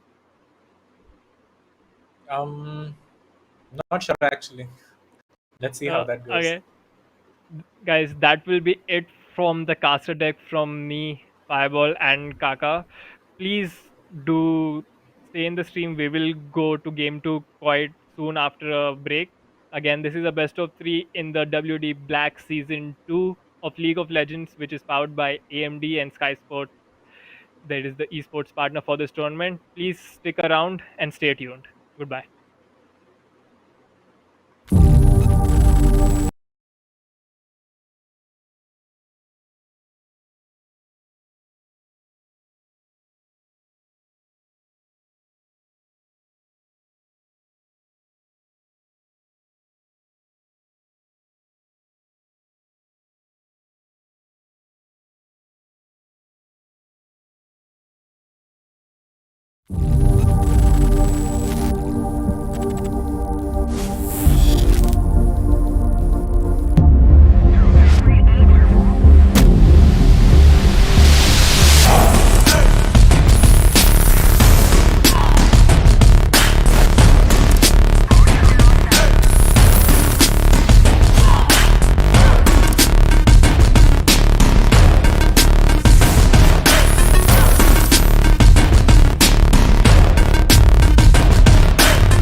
welcome back, guys. We are live from the WD Black season 2 of League of Legends.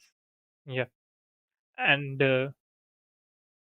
we will be going into the second game of the best of 3 series from the semifinals, actually, between the teams Ace Phoenix and Temple of Kings from Bangladesh and India, respectively. So, game 1 was quite hype.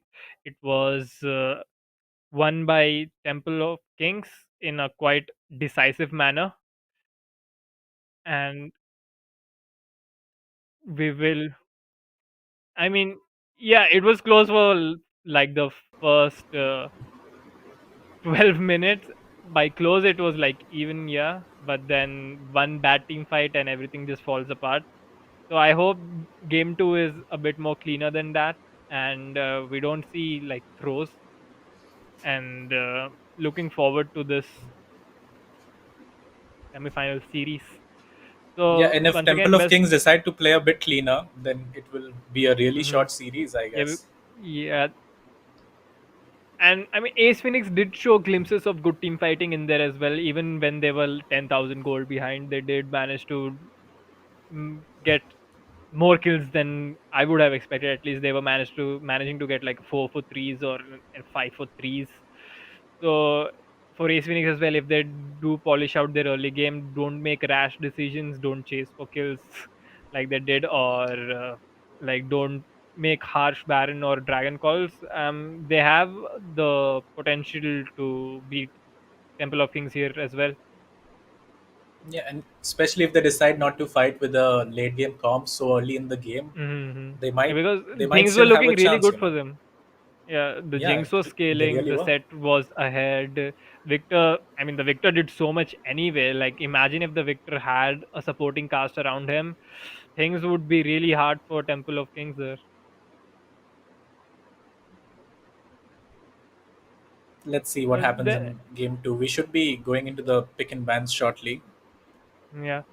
So, do you expect any changes from the previous bans that we have, at least from Ace Phoenix's side? Um, so draft wise, I think Ace Phoenix were not behind in draft at all. I think they had a really good draft going on for themselves. I think it came down to decision making inside the game, which cost them the game ultimately. But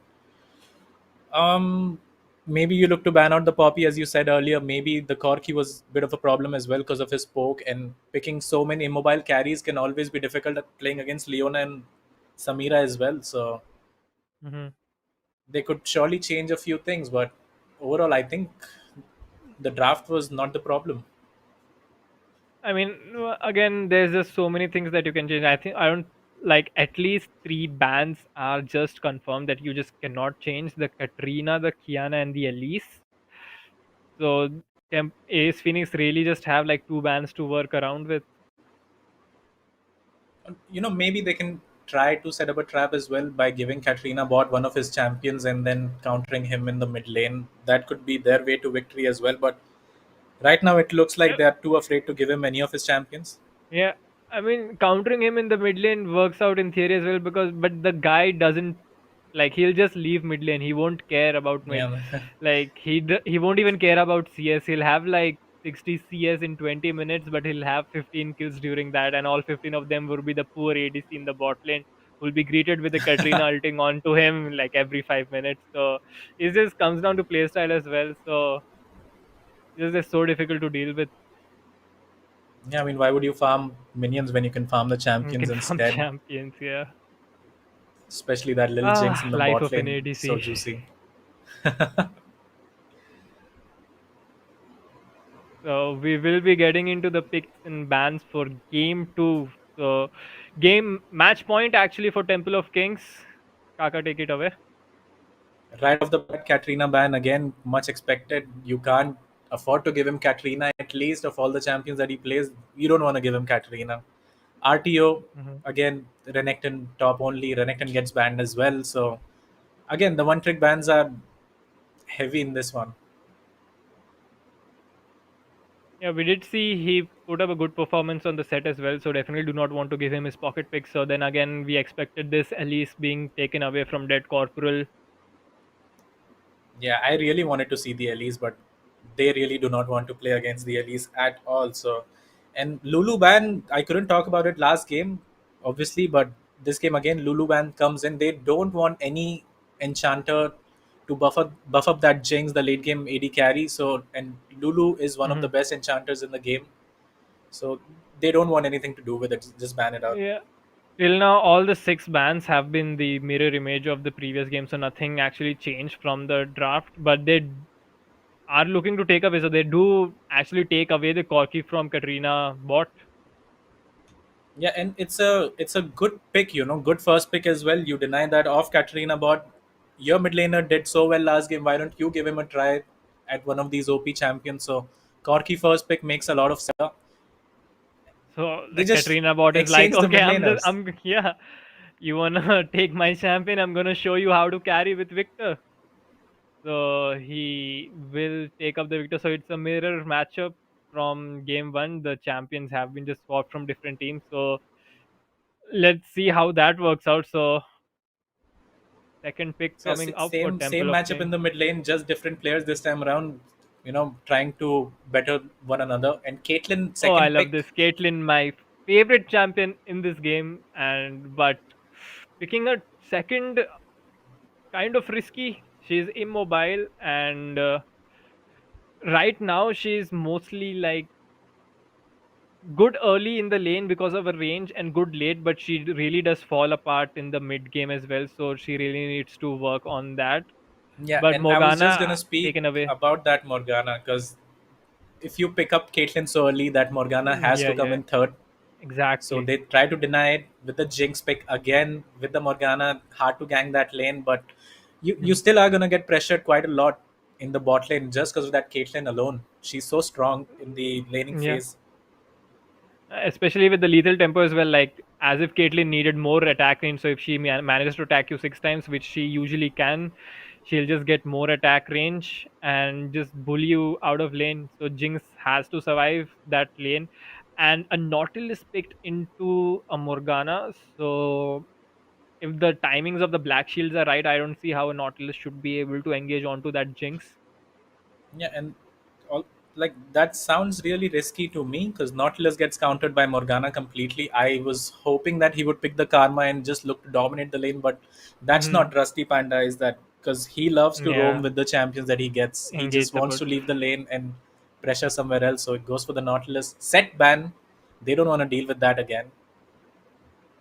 Yeah, Respect And Bank coming out for RTO. So Camille taken away from Black Infinity. Mordekaiser taken away from RTO. The last ban will be coming from Ace Phoenix and the assume Camille another ban top against laner. Infinity. Infinity is so good at Camille. You can call him a one trick as well because whenever he plays Yeah. top lane, he's just looking to play that Camille. Mhm. So they ban that out. I Do they ban Jace? Yeah, they do ban the Jace as Yeah. well. They don't want to deal with the Jace again. So I think that's gonna be a last pick top lane. We are looking at a jungle pick here. Could be the Lee Sin. Lee Sin's open, right? Yeah. Lee Sin was working out for them. Like early game, he did manage to pull up many counter ganks, and he did a lot of work in the early game from the side of Ace Phoenix. So they might look to pick that up, or but then again, if you have the option to pick Poppy, why won't you? And now suddenly the Lee Sin pick doesn't make sense anymore against the Poppy. Yeah, and why fix it when it's not broken? So Poppy comes out. She's Exactly. so strong anyway, and this just denies the Lee Sin pick again. I don't know what insect picks here. And then again, quite a bit of tankiness coming out from Temple of Kings in the form of Nautilus and Poppy, and only Jinx right now, kind of a tanky. Oh, Oh, Trundle, Trundle pick, huh? absolutely love that pick with the ultimate. He can just steal the stats of the Poppy. Actually, a good pick coming out. Yeah, and he does well into the 1v1 against the Poppy as well because he's an anti-tank, right? So he's gonna do well against Hmm. the Poppy anyway. Last pick, top lane. Let's see what RTU decides to pick up for himself. A Volibear top. volley bear. Okay. So quite a bit This of is a really tankiness coming tanky out comp. from Ace Phoenix as well. Yeah. Yeah, And I then mean again, this you this just could be a Fiora pick Faisal here because Infinity loves to play the Fiora as well, does well into the Volibear, not in the early game, but late game.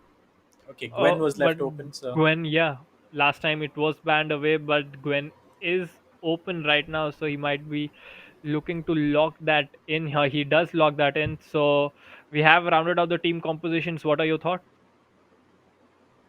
I mean, I'm gonna say it like the last game as well. Ace Phoenix have a really good comp in their hands, and now it depends on how they play it down. Because again, the Jinx, Corki, really good late game carries. Volibear and Trundle can tank anything, and Morgana to shield the Jinx in the late game. So if they don't lose Mhm. the early game and don't fall like 10k gold behind, let's say, this could be an interesting game.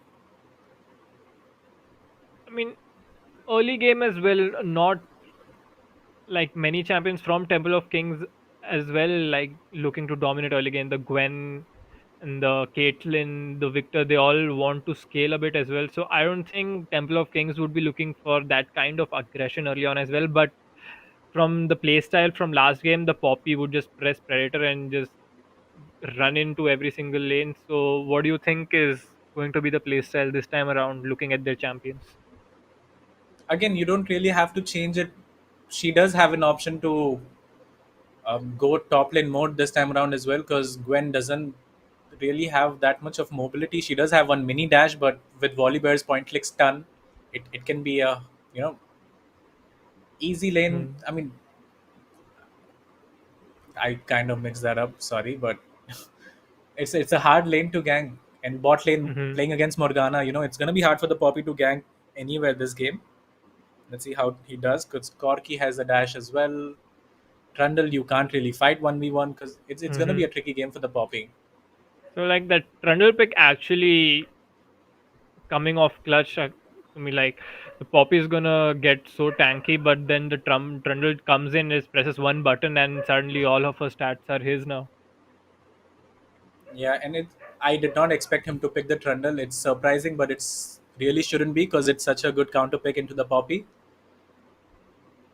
And Yep. speaking of bot lane again, Nautilus, Caitlyn versus Jinx and Morgana. I think Jinx and Morgana can do quite well in the lane if they don't die at level 1 or 2. Yeah, I mean, it's gonna come down to the timing of the black shields, because if Nautilus does manage to land that hook and the auto after, that just guarantees a trap from the Caitlyn. And if you get trapped, you get like taken down to 1/4 HP easily, even in the early games. And if the Caitlyn player knows the headshot auto cancel mechanics, etc., as well, then it's just gonna be a real big problem. So the black shields have to be the main focus in the bot lane, because if the trap lands, the fight is just over at that point. Yeah, and I really hope Kira 2K decides to make the Kraken Slayer instead of Gale Force this game. As we get into the game, Lethal Tempo on Gwen is again, as you said, Lethal Tempo is just broken, so why not run it on any champion that you can? Hmm. Trundle runs at Lethal Tempo as well, so does the Jinx, so does the Caitlyn, so it's a heavily favored mastery 30 seconds in the Yeah. game right now. So level one, like before, no invades of such going on. Sasibaka will just go through his ranged auto attacks.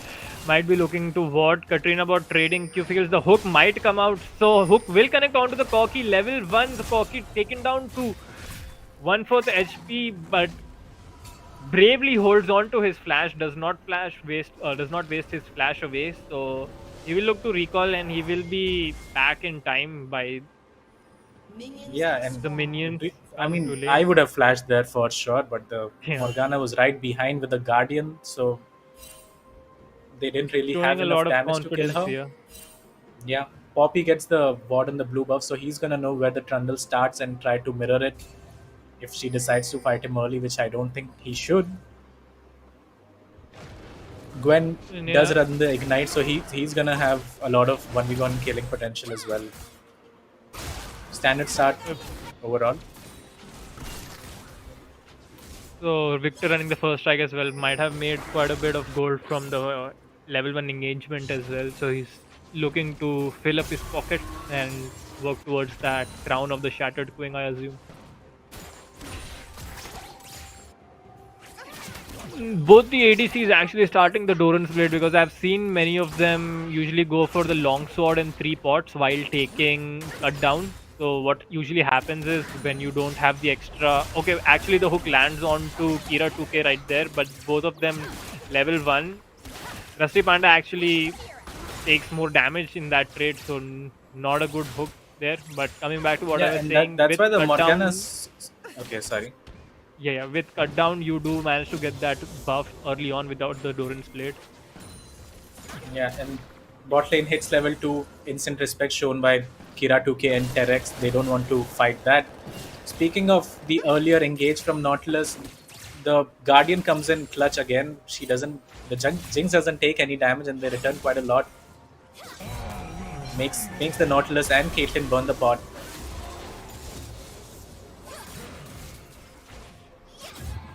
Oh, Caitlyn already having like 5 to 6 CS advantage in the bot lane, I guess, just bullying the Jinx every time she goes for a CS. But RTO actually doing quite a bit of damage onto Black Infinity, and he might be able to take him down. So that's a solo kill onto Black Infinity at 3 minutes from RTO. Really well played. As you mentioned, flashless Gwen and not so much respect, but level 4 RTO against a Poppy. Poppy taking a lot of damage as well, and RTO just takes him down, and double buff goes on to RTO. These people are not showing RTO the respect he deserves, and RTO just slaps them around. Yeah, and has the TP. He is going to TP top with a Phage. He's so strong right now. And double buff. It's like deja vu from last game. Again, RTO did get the early lead. He was 2-0 up. Nice binding by the Good bot, buffer but I don't coming think on anything's by gonna come out. the Rusty Panda, yeah. But, Yeah, but oh my Volibear god. again so strong. He was like, what, 300 HP, so Poppy was really confident on fighting him, but RTO just smashes his head inside the ground. Yeah, and he uses his W, gets the shield. He obviously had a lot of minions there to work with him. And I don't think Dead Corporal expected the damage coming out from the Volibear, who's running the press the attack as well. So it's looking really rough for Black Infinity in the top lane right now. Yeah, so I don't think he can try to fight the Volibear anytime soon. Oh, So again, last game as well, the set was ahead of the Jace, and now the Volibear is. So RTO really good in making sure he gets the leads. He is behind in CS though. As you see, bot Yeah, he lane is being behind the pushed CS, in. but that 2-0 lead is, and the double buff as well, so he can sustain for days there. You just look at him, he's just shoving down the he can give his jungler the priority at every time. Oh, and this is so painful to watch. Like every time Envy is trying to come for a CS, Katarina Bot is just throwing all of his spells onto him, and there's already like 13 CS lead in mid lane at 5 minutes. Yeah, and he is earning the Scorch as well in his masteries, so dealing a lot of damage there, poking the Corki out of the lane. The goal is even still, even though the Volibear is so ahead, because Black Infinity is up in CS. Yeah, exactly. Look at All that of that trade. goal lead is coming. Oh my god, just 2-3 spells and auto attack, and Black Infinity is just down to half. And again, he does not have that flash, so susceptible to ganks as well. Yeah, But and Gwen he's is gonna have generally hard champion to gank. he's gonna have to play it very, very carefully, because the Volibear will hit level 6 soon, and he has hit level 6, and he can just turret dive the Gwen whenever he wants. Trundle trying to gank the mid lane, but Rusty Panda is there to have his mid laners back. But Envy getting dangerously low, will go down if he catches another laser or two. So he will stay near the turret. Oh, the binding nearly misses out. Oh, we see a We have Volibear seen this teleporting happen near before. the dragon actually. Okay. So, but this time I think they are considerably ahead, and you see Black Infinity does not have the teleport anymore, so the red team is just gonna concede, and this time they do manage to get the dragon and not lose anything for it. So really good early game coming out from Ace Phoenix by like till now. No, but so they get the dragon, but Infinity is getting back into the game again, because he is gonna get one plate. He is already 24 CS up, so he's not too behind in gold anymore. I mean, yeah, he was And already he's ahead actually in up CS in and experience. yeah, because he has what, like almost 2 waves now, more than actually 2 waves worth of lead. And Katrina bot has forced the Corki away as well. So there's like so many waves dying to the turrets of Ace Phoenix. Like all this XP, all this gold is being missed out from the carries of Ace Phoenix. And now we And see the Insect Trundle's gonna gonna get get dove again. A dove. good flash coming out from the Poppy, and the bind will connect him into the tower, but he's not taking tower aggro. So he will not go down. Yeah, and beautiful binding that came out from the Morgana. He shielded the Trundle as well, so the Trundle got out, and really well played by Ace Phoenix there.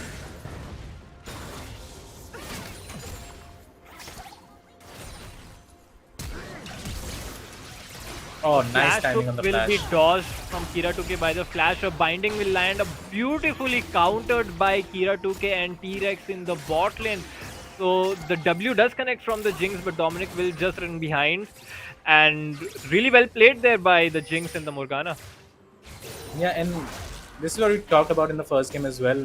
Temple of Kings can get a little bit mad, you know, they make plays when they don't really need to. He saw the Jinx alone, but she can always flash that out and pays Now we with his see a life. invade for the red buff into Sasibaka. Oh, And nice a good pillar. coming out, and a misclick from Sasibaka is all I can say. Manages to like fling himself back into 3 people of Ace Phoenix, and Ace Phoenix is doing amazing this early game, just making plays all around, invading the jungle and getting inside the heads of Temple of Kings. Yeah, and that pillar was right on the money. The Yeah. poor Poppy could not even move to get the blast cone and gets killed instead, loses the red buff. She's getting pushed out of her own jungle because the matchup is such as well, right? The nature of the matchup is that Trundle can just 1v1 the Poppy whenever he wants, and they are using this to their advantage and invading. And Black Infinity Black has crawled Infinity, back to the game actually. Hex Slash into the hook.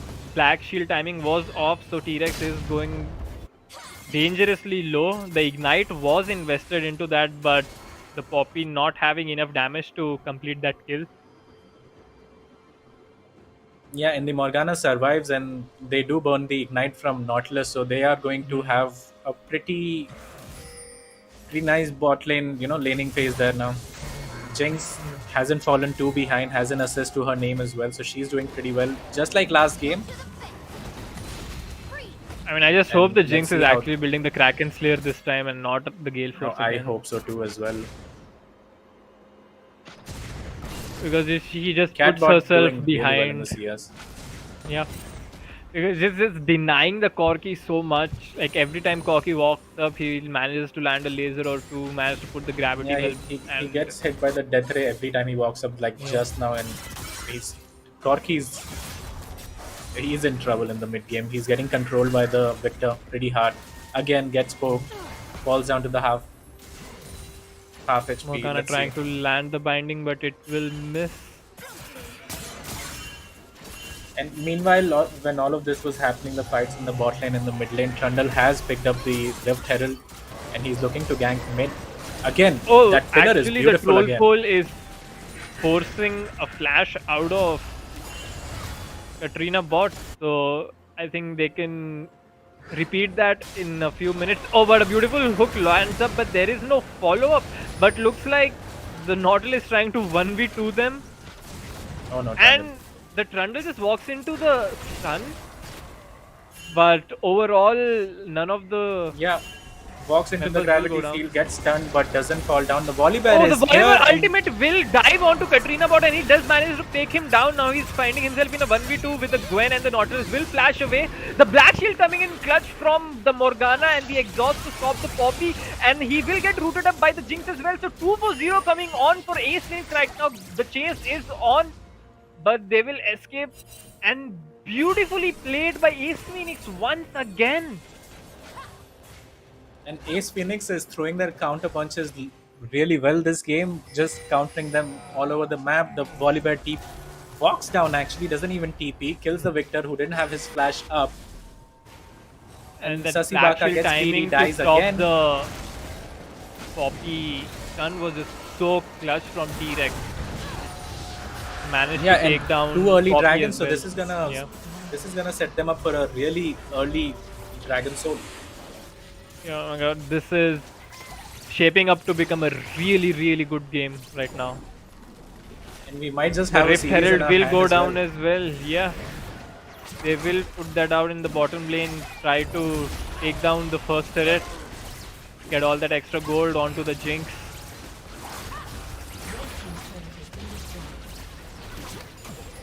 Yeah, beautiful game coming out from Ace Phoenix now.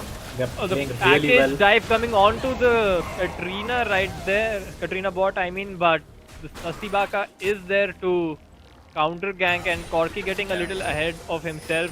And Caster's He had no Curse idea where there, the right there, enemy jungler was, and he saw like 3 of his teammates are in the bot lane, so not the best time to try to go all in. So he does manage to go down. So Volibear does find himself in a Volibear, 2v1, but being Volibear, he's just gonna run away. yeah. I don't think he's gonna die to any gangs from now on. 3-0-1, 300 gold bounty. He can 1v1 the Gwen whenever he wants. So he's he's loving his life.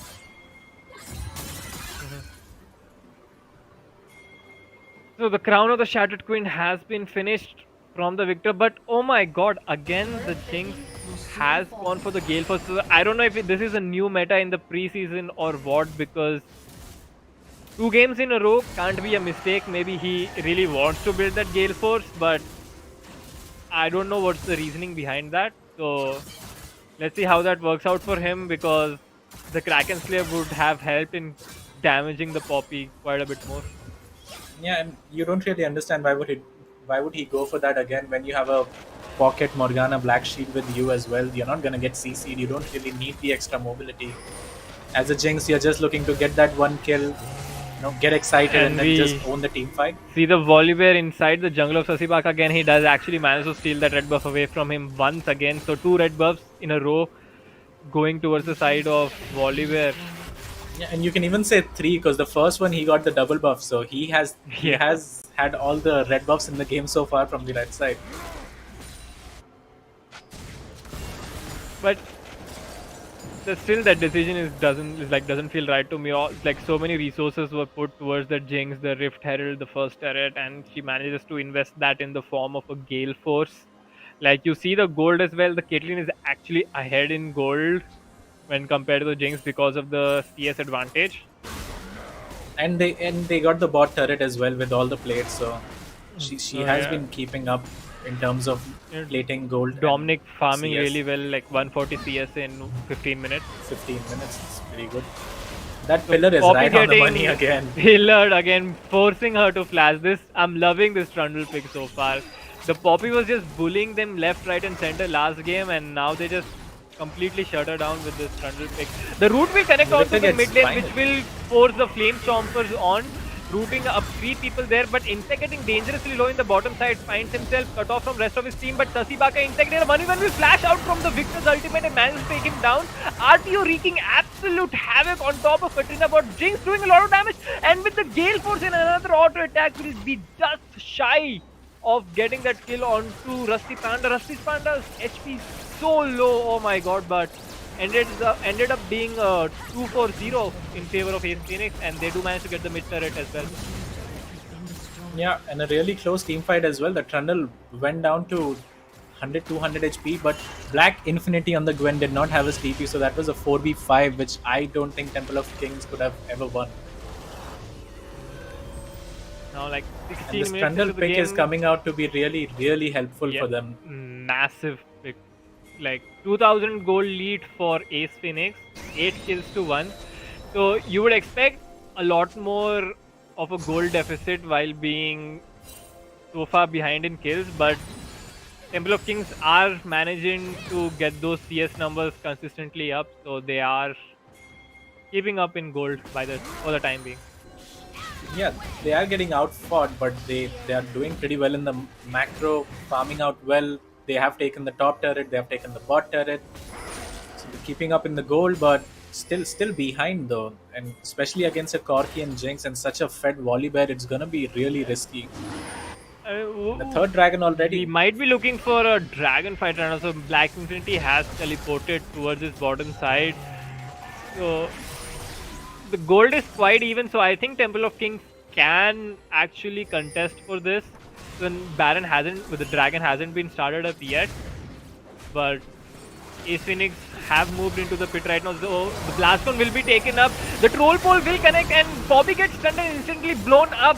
The Nautilus's Aftershock will buy him some time. The 4-key package cuts off the route of the blue team towards the Dragon Pit. Now Black Infinity is trying to run away, but he will get exhausted. That's so tilting and he will go down as well for 2-0 by now for Ace Phoenix, and they do manage to get the dragon as well. So really well played again. Yeah, and Ace Phoenix are just dominating this team fights actually. The Jinx is 3-2, she's so ahead. Sasibaka just runs it down for whatever reason, gets Trundle pillared, and then Yeah, he got instantly pillared dies and because the Trundle instantly ult will stunned up just from melt you. yeah, Volibear Q. There was like they were expecting him to come, and as soon as they saw him, they just threw everything onto him. So really well played by Sphinx. They saved the Volibear Q, they saved the Trundle pillar, and even the usage of the package was really good as well. The package completely cut off that entrance to the Baron Pit for the carries from Temple of Kings. Yeah, and in such team fights, when the objectives are involved, the dragon and the baron, you have to focus on the jungler first, and that's exactly what they did. Really good target selection, kill the poppy, and get that free dragon. And now Temple of Kings are on a timer because Ace Phoenix will have that 4 dragon soul up in exactly Yeah, 3 minutes. Hextech Soul for 40 the seconds. new viewers, like introduced recently in the preseason. It gives you a static shiv like effect. It does a chain lightning damage along with a slow. So just extra CC for the soul. Yeah, and Corki and Jinx will use that to their advantage completely because both of them are heavily auto attack reliant. So it's a good soul to have as soon as you can get it. Who do you favor later in the game, like in terms of scaling? I would go for Ace Phoenix all day long because of the Jinx. If she can get that one reset, get excited, then she can dominate the fights, and she's so ahead. Well, she is behind in CS, but 3 kills, 2 assists. When she goes back, she is gonna complete her Runam's Hurricane as well. So it's a happy Jinx. Yeah, and And the even the Corki Caitlyn, with the like new items.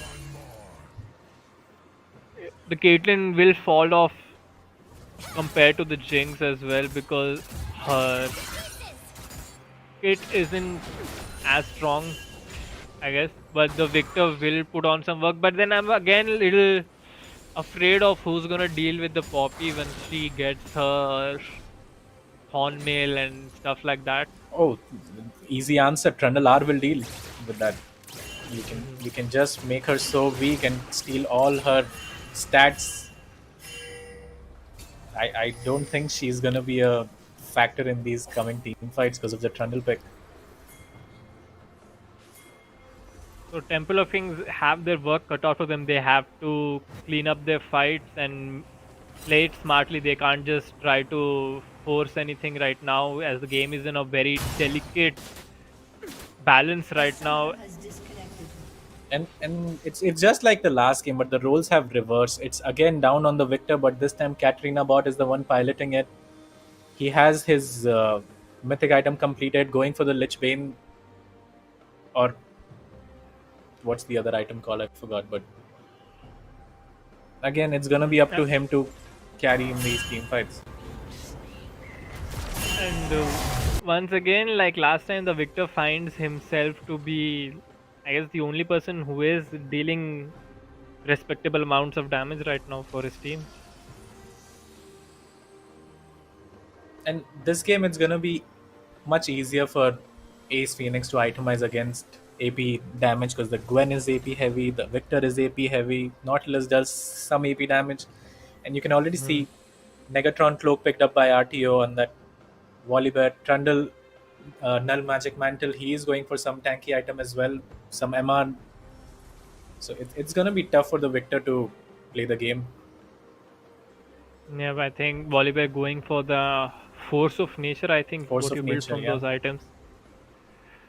Looking at the item boards as well, overall just pretty equal. The Jinx and the Caitlyn both have two completed items, but the Jinx has completed her Berserker's Greaves. In the mid lane, we do have like 1.5 items for both of them. So items looking pretty equal. So I don't know if they have gold in their pockets or Temple of Kings is just farming pretty well to keep that up. So this is again we see the highlights when RTO just runs down from top lane and takes down Katrina bot.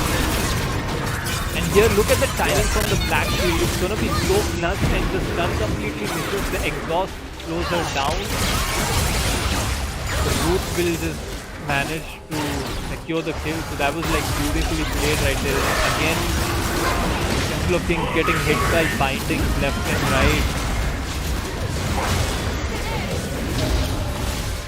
Look at the Trinity, he's so strong in the 1v1 as well. And that was Fight as when well. he didn't even have his mythic item completed. So we do have a pause in game right now, presumably for the battle ping, I assume. So we are looking at the highlights and this shows good. It's not even macro, it's like a good micro skills coming out, like Black Shield timing over here, like some good flashes coming out, good usage of abilities all around. And the binding as well was so beautiful there. In the middle of so many Raptors, and Ace Phoenix really brought out their A game for this one. After looking really wobbly in the first game, they were making pretty questionable decisions by chasing for kills, etc. like we talked about, but they have polished everything up and they're looking like a complete new beast right now. Yeah, especially RTO and things like RTO gets that 1v1 kill at level 2 and then kills the Poppy as well at level 3. Oh yeah. I don't think Insect has missed any pillar. He's just making them look like a targeted CC at this point. So using this pause, let's just look at the game state right now. It's been 20 minutes, so 10 kills to 1, believe it or not, for Ace Phoenix. They are about 4,000, like 3,500 gold ahead. And Temple of Kings have their work cut out. They might be looking to get those shutdowns first of all onto their carry champions, and they need to do something quick because they can't even wait for late game as such because the Corki, the Jinx are gonna be really strong. They only get stronger because the Jinx is already strong. 20 minutes, 2 items completed, has the boot to her name as well. 170, 169 farm, so she's doing well in the farming section as well. And then the tanks are so scary right now. Volibear, Trundle, RTU, and Insect playing so well. It's gonna be a rough game for Temple of Kings, and they're gonna have to do something really, good to get back in the game because the tanks are so Yeah. scary. I mean, we have seen Gwen do some ridiculous stuff as well once she gets items. So, not completely writing off Temple of Kings as of now Yeah, but because whenever she yeah, she gets into a team fight, she gets instantly exhausted by the Morgana every time. yeah. And Ace Phoenix have been really smart in picking their fights as well. Every time they've fought near the dragon or anywhere, they have made sure that Black Infinity's teleport is down.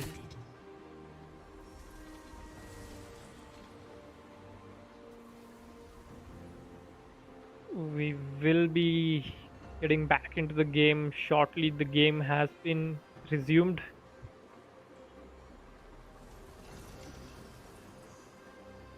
Looking at the inventories, we do see actually just one stopwatch from the side of Corki. The game starts, so Faisal, the dragon is gonna come up in 1.5 minutes, and that should be the next objective for Ace Phoenix to fight around and play around.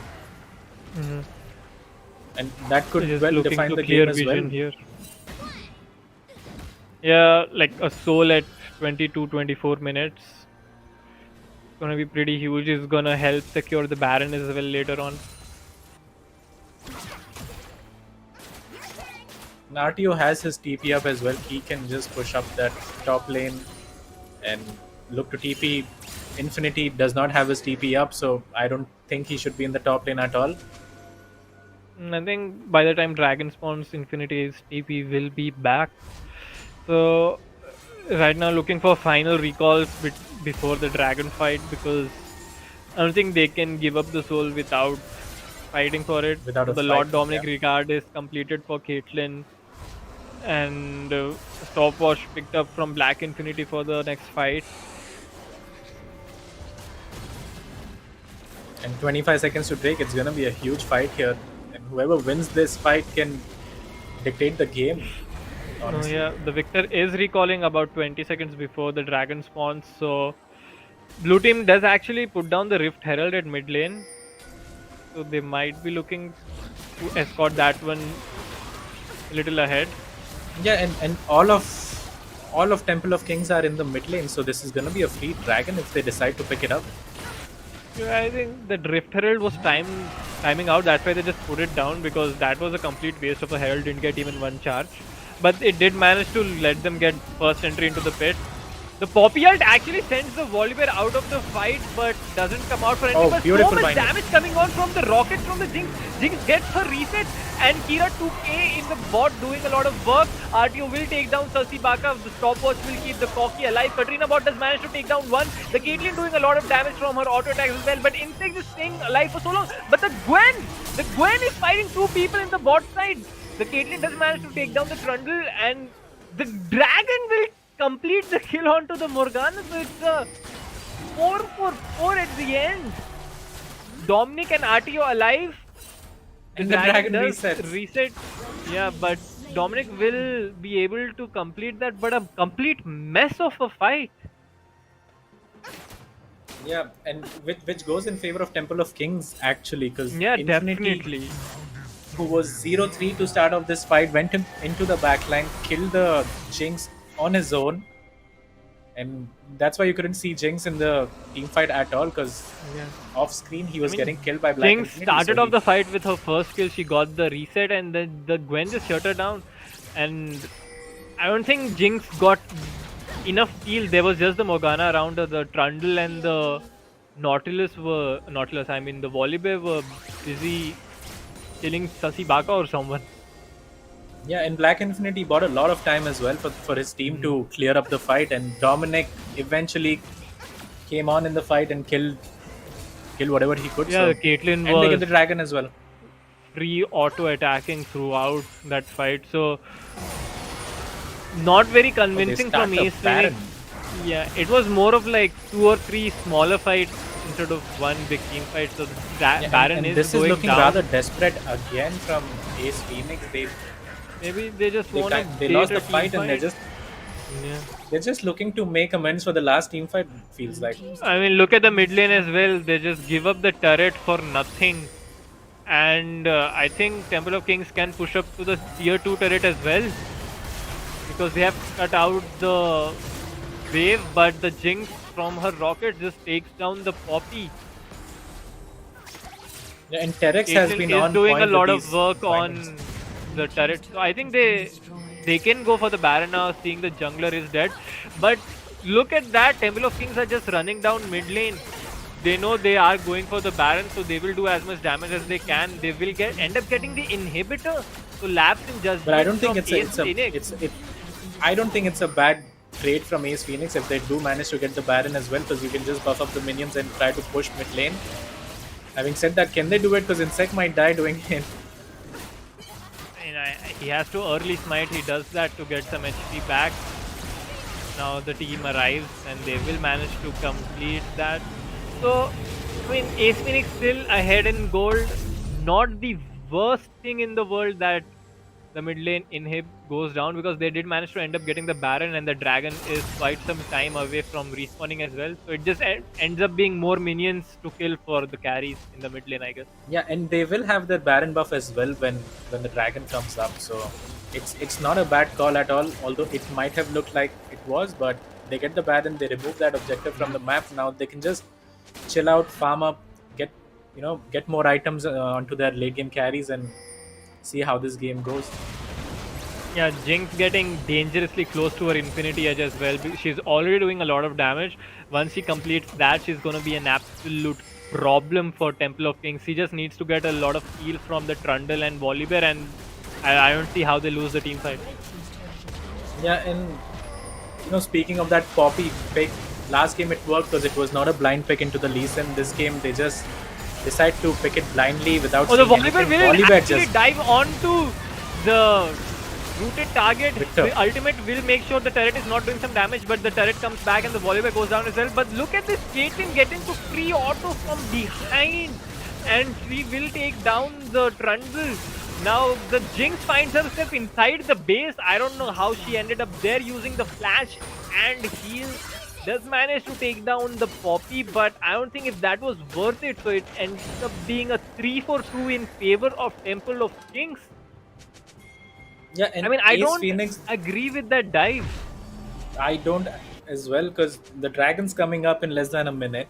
You do not need to dive them. You can just take the turret. That's a beautiful binding. That's some poke which will land onto the Victor, who won't be able to safely clear the wave. So you could just play off that. But instead, RTO decides it's a good time to dive, and I don't know if you noticed, but the Jinx tried to flash and kill Katarina bot in the backline, but couldn't get Yeah, in the range, and then she like- found herself between three people and died. Flash inside the base as an ADC. You don't want to see that, especially at 27 minutes. I think you should always, especially on a champion like Jinx, just use the flash to kite away, man. Again, this game it's not quite done, is it? Temple of Kings are It's finding more like openings here. Ace Phoenix are losing themselves instead of Temple of Kings beating them, because again it was a decision from the Volibear to dive the mid lane when they had the Baron buff cannon minions like slowly chipping away at the mid lane turret. They could have had some patience and let the minions do their job, but they ended up making a rash decision. And even if they dove, they didn't dive onto the Caitlyn. The Caitlyn was just freely auto attacking. And they keep getting impatient when it comes to the clutch moments. Again, the dragon fight's gonna happen. Let's see how this one goes. Yeah.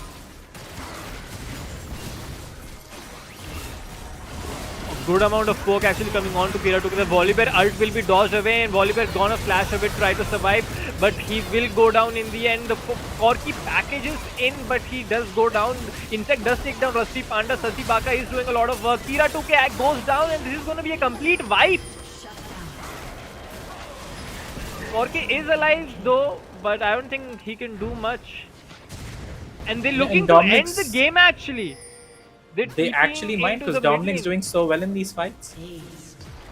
And And that's I it, don't that's understand. The game. That's the game. I don't understand why RTO decides to dive them again and again, where he could just defend his AD carry, who has so many They don't items, man. understand. Just one Just reset. play for the Jinx. She's gonna get you the kills, and look at this. They actually end up losing the game while still being in a gold lead. That just shows you how bad decisions actually caused them to lose the game and actually lost them the Wow. series. They lose this game while being up in gold. That explains Oh how my- this game went down. They did so well. They made such good decisions. They made such good micro plays in the early game, got themselves so ahead, and just ends up being for nothing later on. They just get impatient, make bad decisions, and throw it all away. And Ace Phoenix, they just needed to let their Jinx get crazy. Probably haven't seen Arcane, or they would know what happens there. But it it was I mean, served on the plate for them. Such a huge lead in the early game on the champions they needed to, and they couldn't close it out.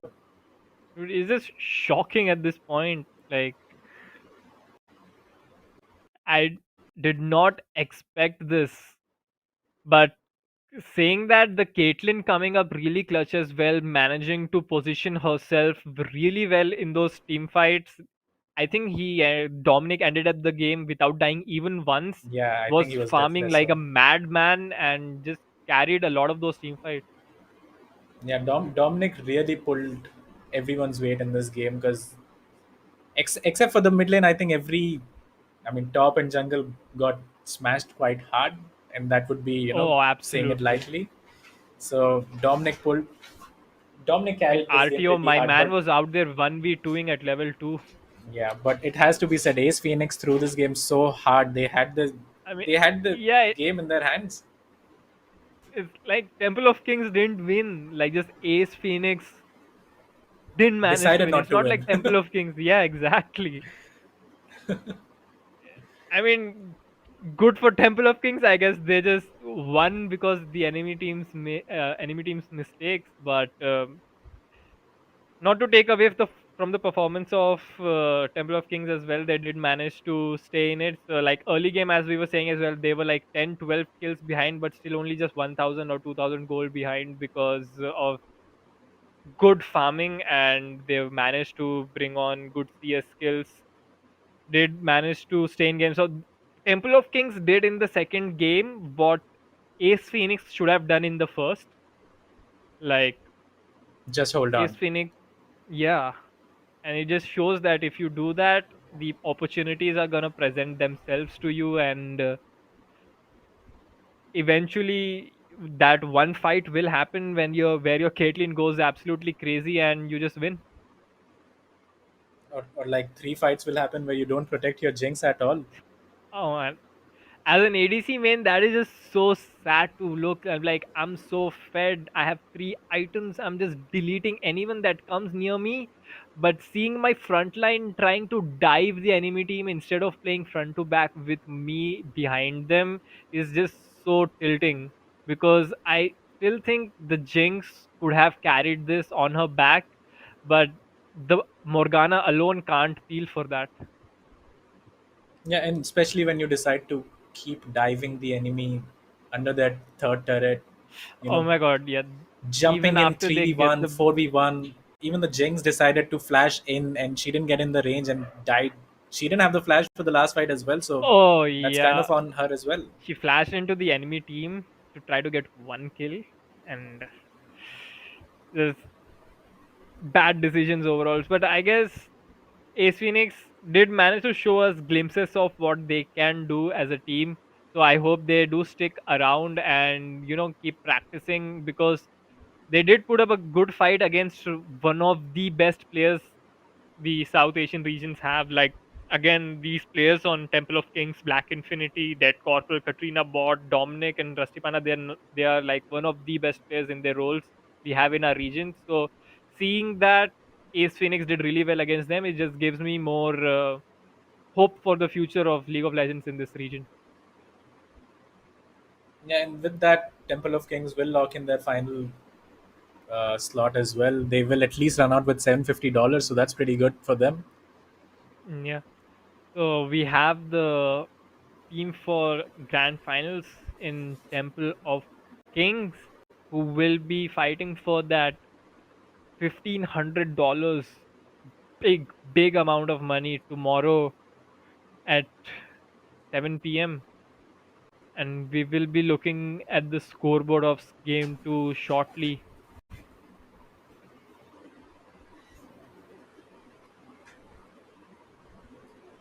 And But what a game, though. what do you think about that mid lane matchup? Like, we did have the matches swapped around.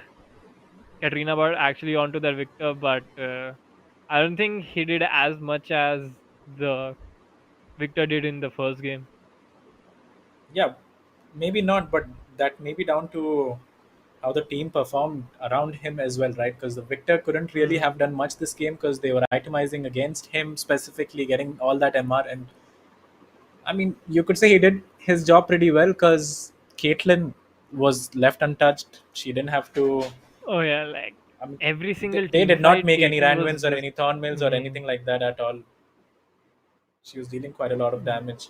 Dominic And positioning really, really well yeah, and in dishing lane out as well, I think all the DPS. Katrina Bot was 40, 50 CS ahead at one Yeah, point yeah, in his yeah. matchup. So He absolutely dominated that matchup, both Exactly. sides. They just You can say. goes to show that there's so much more than just skills in fighting to League of Legends. You're losing kills everywhere. You just hold on to CS, make sure you're on par with experience and gold, and just later on you can win the game.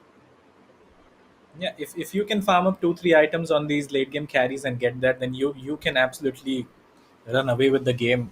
Not in this instance from the Ace Phoenix, but Temple of Kings showed that ability, and especially Dominic on that Caitlyn did so well. Mhm. Again, a good showing from the Bangladeshi team, Ace Phoenix. Props to them to reach till the semi-finals. So they do manage to go out with a piece of the prize money. So we will look at the scoreboard right now. And you can just see they As we ended said, yeah, ended the game ended the with game. goal Yeah, lead. They lost with a goal just lead. this just hurts to look at. They lost the game while being 2,000 gold ahead. Ahead in kills as well. They had one more Baron than the other team because they had the only Baron of the game. 3 dragons to 1. I mean, this was their game to lose, and then somehow they managed to do They it. Yeah, this is just tilting to look at. Yeah, it really is. They were Especially at when, they were at soul point for two dragons as well, and both of the dragon fights they ended up losing, and the game just ended on the second dragon fight. speaking of which, the first, I mean, the Soul Dragon, the first one which came up, Infinity did really well to take out the Jinx on his lonesome Oh and yeah, some well, more and because then he held again like the three Caitlyn is left. The Jinx is left alone with the untouched. Gwen. Even Yeah, if the Gwen's like 0-6, I don't think the Jinx is gonna win against that Gwen. yeah, and the ignite helps as well, right? If you just ignite the Jinx Hmm. as well and then put all her abilities down, then the Jinx can't do much against the Gwen alone. So, and again, that comes down to how well you peel for the Jinx, and which was pretty non-existent throughout the game Yeah, anyway. exactly. I mean,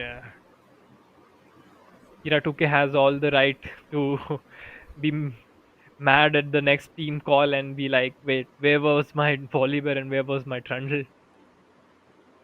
Yeah, he can But definitely speaking say, of "Why weren't you which, peeling for me?" who do you think was your MVP for this game? I mean, goes without saying, it has to be Dominic, right? The Dom, yeah, the Caitlyn. Putting Deathless, in deathless huge in such work. a deathless in such a game. They were behind in goal the whole game, Yeah. right till the end, and he did his bit. He dealt the most damage. I'm pretty sure he never mispositioned himself.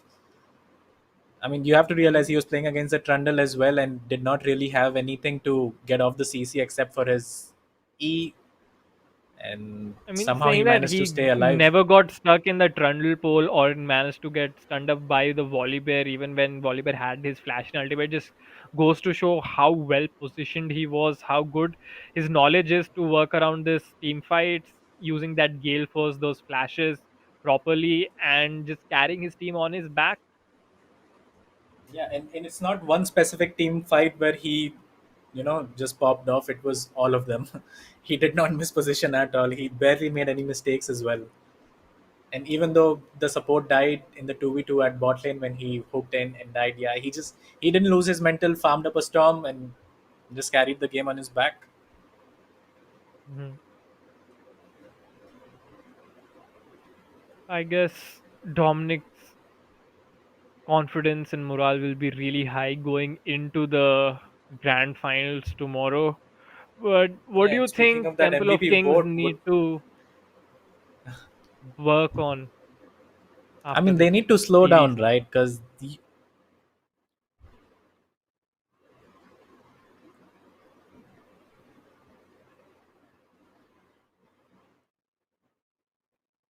We'll be going on to the bracket of the tournament right now. So there we go. Temple of Kings beating the Praetorians in the quarterfinals, going ahead and destroying Ace Phoenix in the best of three right now, making their way to the grand finals tomorrow. Now we have another best of three series, the semi-final to the Melbourne Riders versus Fake Nine. Now this game will be completed offline, and the result of this game will be announced on Instagram. So make sure you follow us on Instagram to know the result of that game.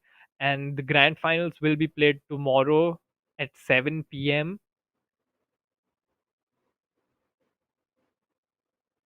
And Yeah. going And the back winner to runs the out with vote of $3,000. MVP, yeah, what Yeah, do you going think? back to that vote, I think Dominic has put up a case here, hasn't he? I mean, before Yeah, the game, we were talking about definitely. Infinity and Dead Corporal and everyone except for Dominic, but then he's like, you know what, watch this, and then just carries the I game. mean, So, yeah, usually ADCs are looked over for the mid laners and for the flashy players, but like just simple things. He didn't do anything flashy or crazy, didn't make flash plays. He didn't try to flash into the enemy team's base to try to get a kill, but just simple things is like positioning well, like the basics, down the basics. He farmed well, he positioned well, and he auto attacked what was in front of him, and he ended up winning the game. So just very clean League of Legends coming out from Dominic. So I think he definitely has a case for the MVP for the vote. MVP vote, yeah. So then again, what do you think uh, Temple of Kings have to work on more? Because we saw the game 2 was definitely not clean. It was far from being a perfect game. So they need to polish up their macro to bring in the finals. What do you think they should look Yeah, I for? mean, they don't look like a team. They look like five individuals who are so good at the game that they can just, win against anyone. Okay. So I think they need to brush up on that. That would be my So advice then to them. again, guys, this was the first best of three semifinals in the tournament, and that will be all from us. So this was WD Black Cup Season 2, brought to you by AMD and esports partner Sky Esports. Make sure to follow all of the socials that have been provided, so you stay up to date with all the tournaments and everything that is going on right now in the esports scene. And make sure you do follow the esports scene in South Asia, so we do end up getting more tournaments like this. I will see you tomorrow at 7 p.m. for the grand finals. It was a fun experience casting this semifinals with you. It was me, Fireball, along with Kaka. Thank you very much for tuning in. Thank you, guys.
Suppose there are times when you're feeling unfound.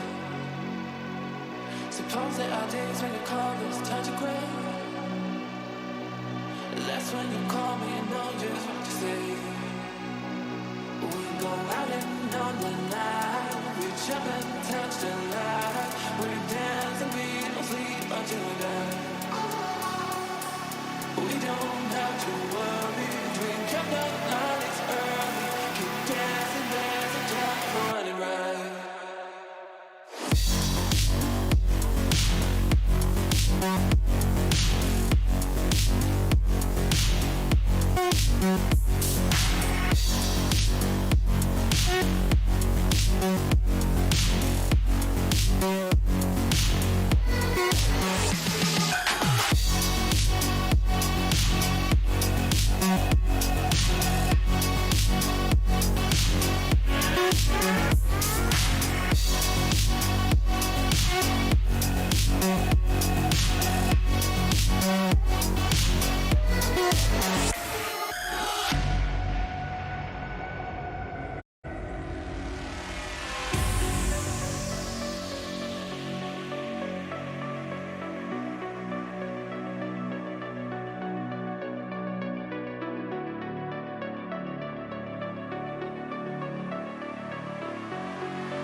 Suppose there are times when you lose your troubled mind.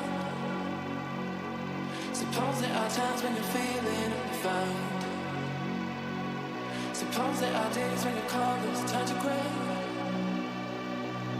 That's when you call me and know just what to say. We go out and on the night. We jump and touch the light. We dance and we don't sleep until we die. We don't have to worry. Drink up the night, it's early. Keep dancing, there's a time for running right.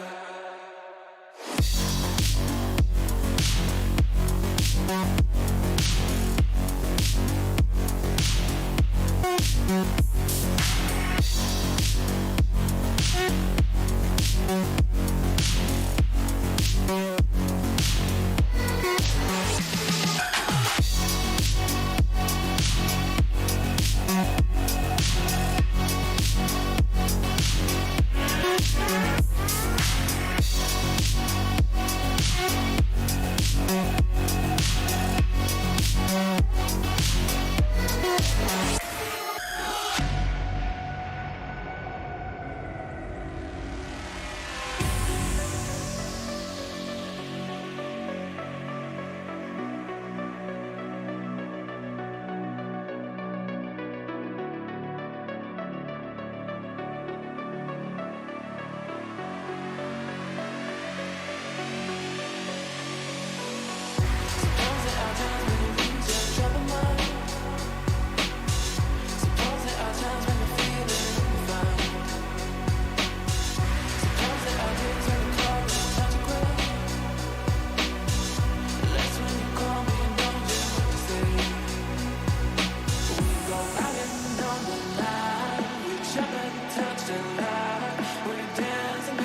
mind.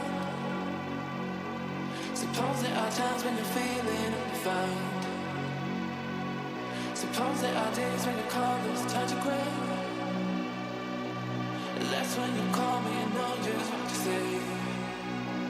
We go out and on the night. We jump and touch the light. We dance and we don't sleep until we die. We don't have to worry. Drink up the night, it's early. Keep dancing, dancing, just running right.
Suppose there are times when you lose your troubled mind.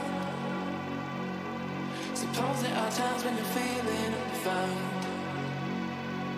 Suppose there are days when your colors touch the ground. That's when you call me and know just what to say. We go out and on the night. We jump and touch the light. We dance and we don't sleep until we die. We don't have to worry. Drink up the night, it's early. Keep dancing, dancing, just running right.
lose your troubled mind.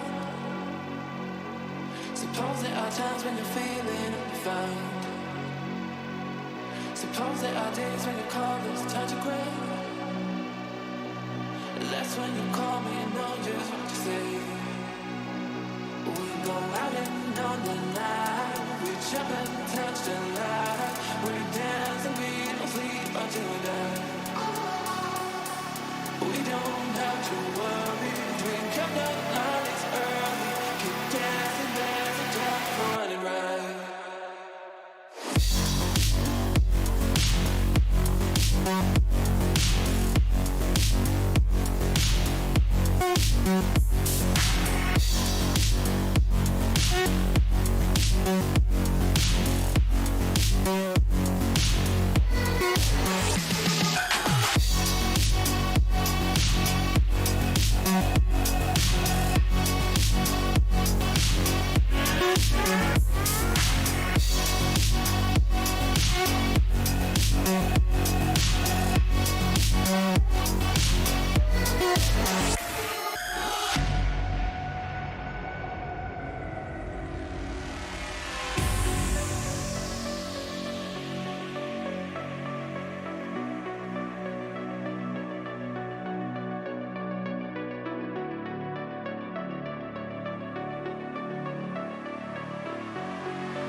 Suppose there are times when you lose your troubled mind.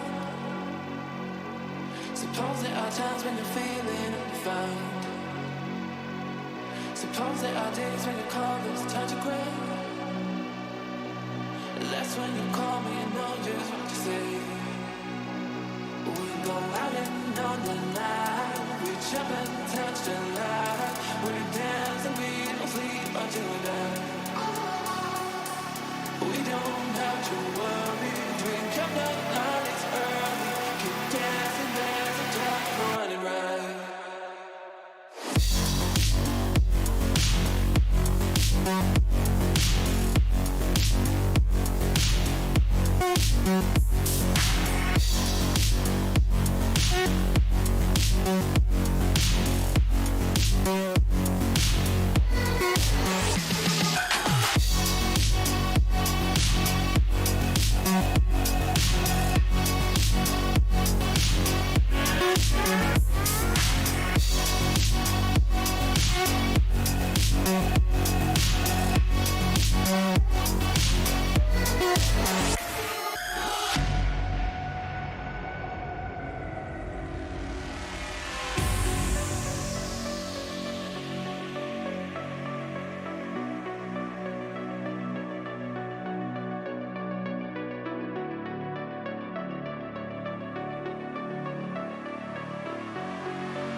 times when you're feeling unfound.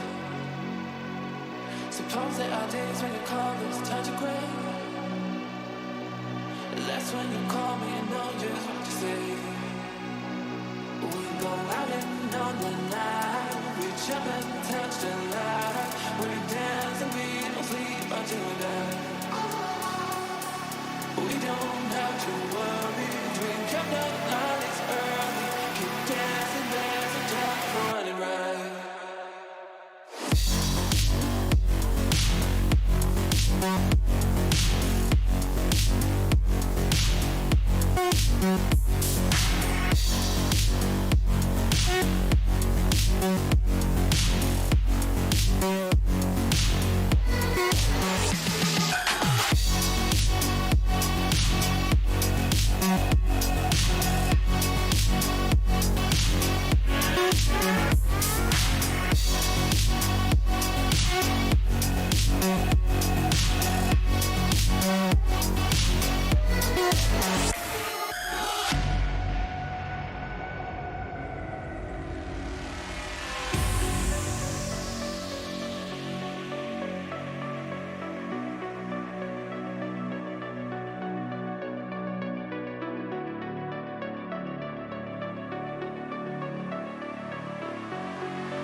Suppose there are times when you lose your troubled mind.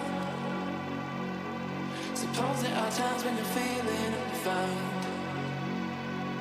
Suppose there are days when your colors touch a gray. That's when you call me and know just what to say. We go out and on the night, reach up and touch the light. We dance and we don't sleep until we die.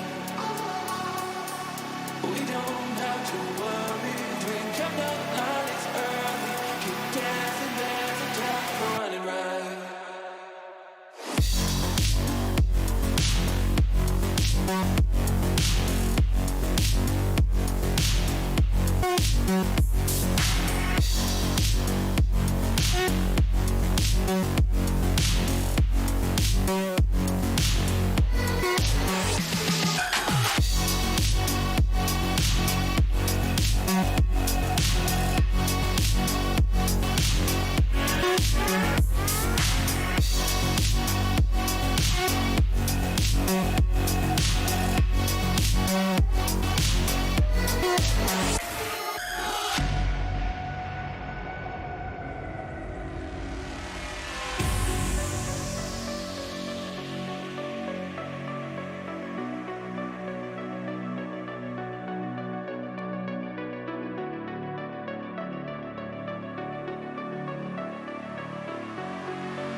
times when you lose your troubled mind. Suppose there are times when you're feeling undefined. Suppose there are days when your colors touch the ground. That's when you call me and know just what to say. We go out and on the night. We jump and touch the light. We dance and we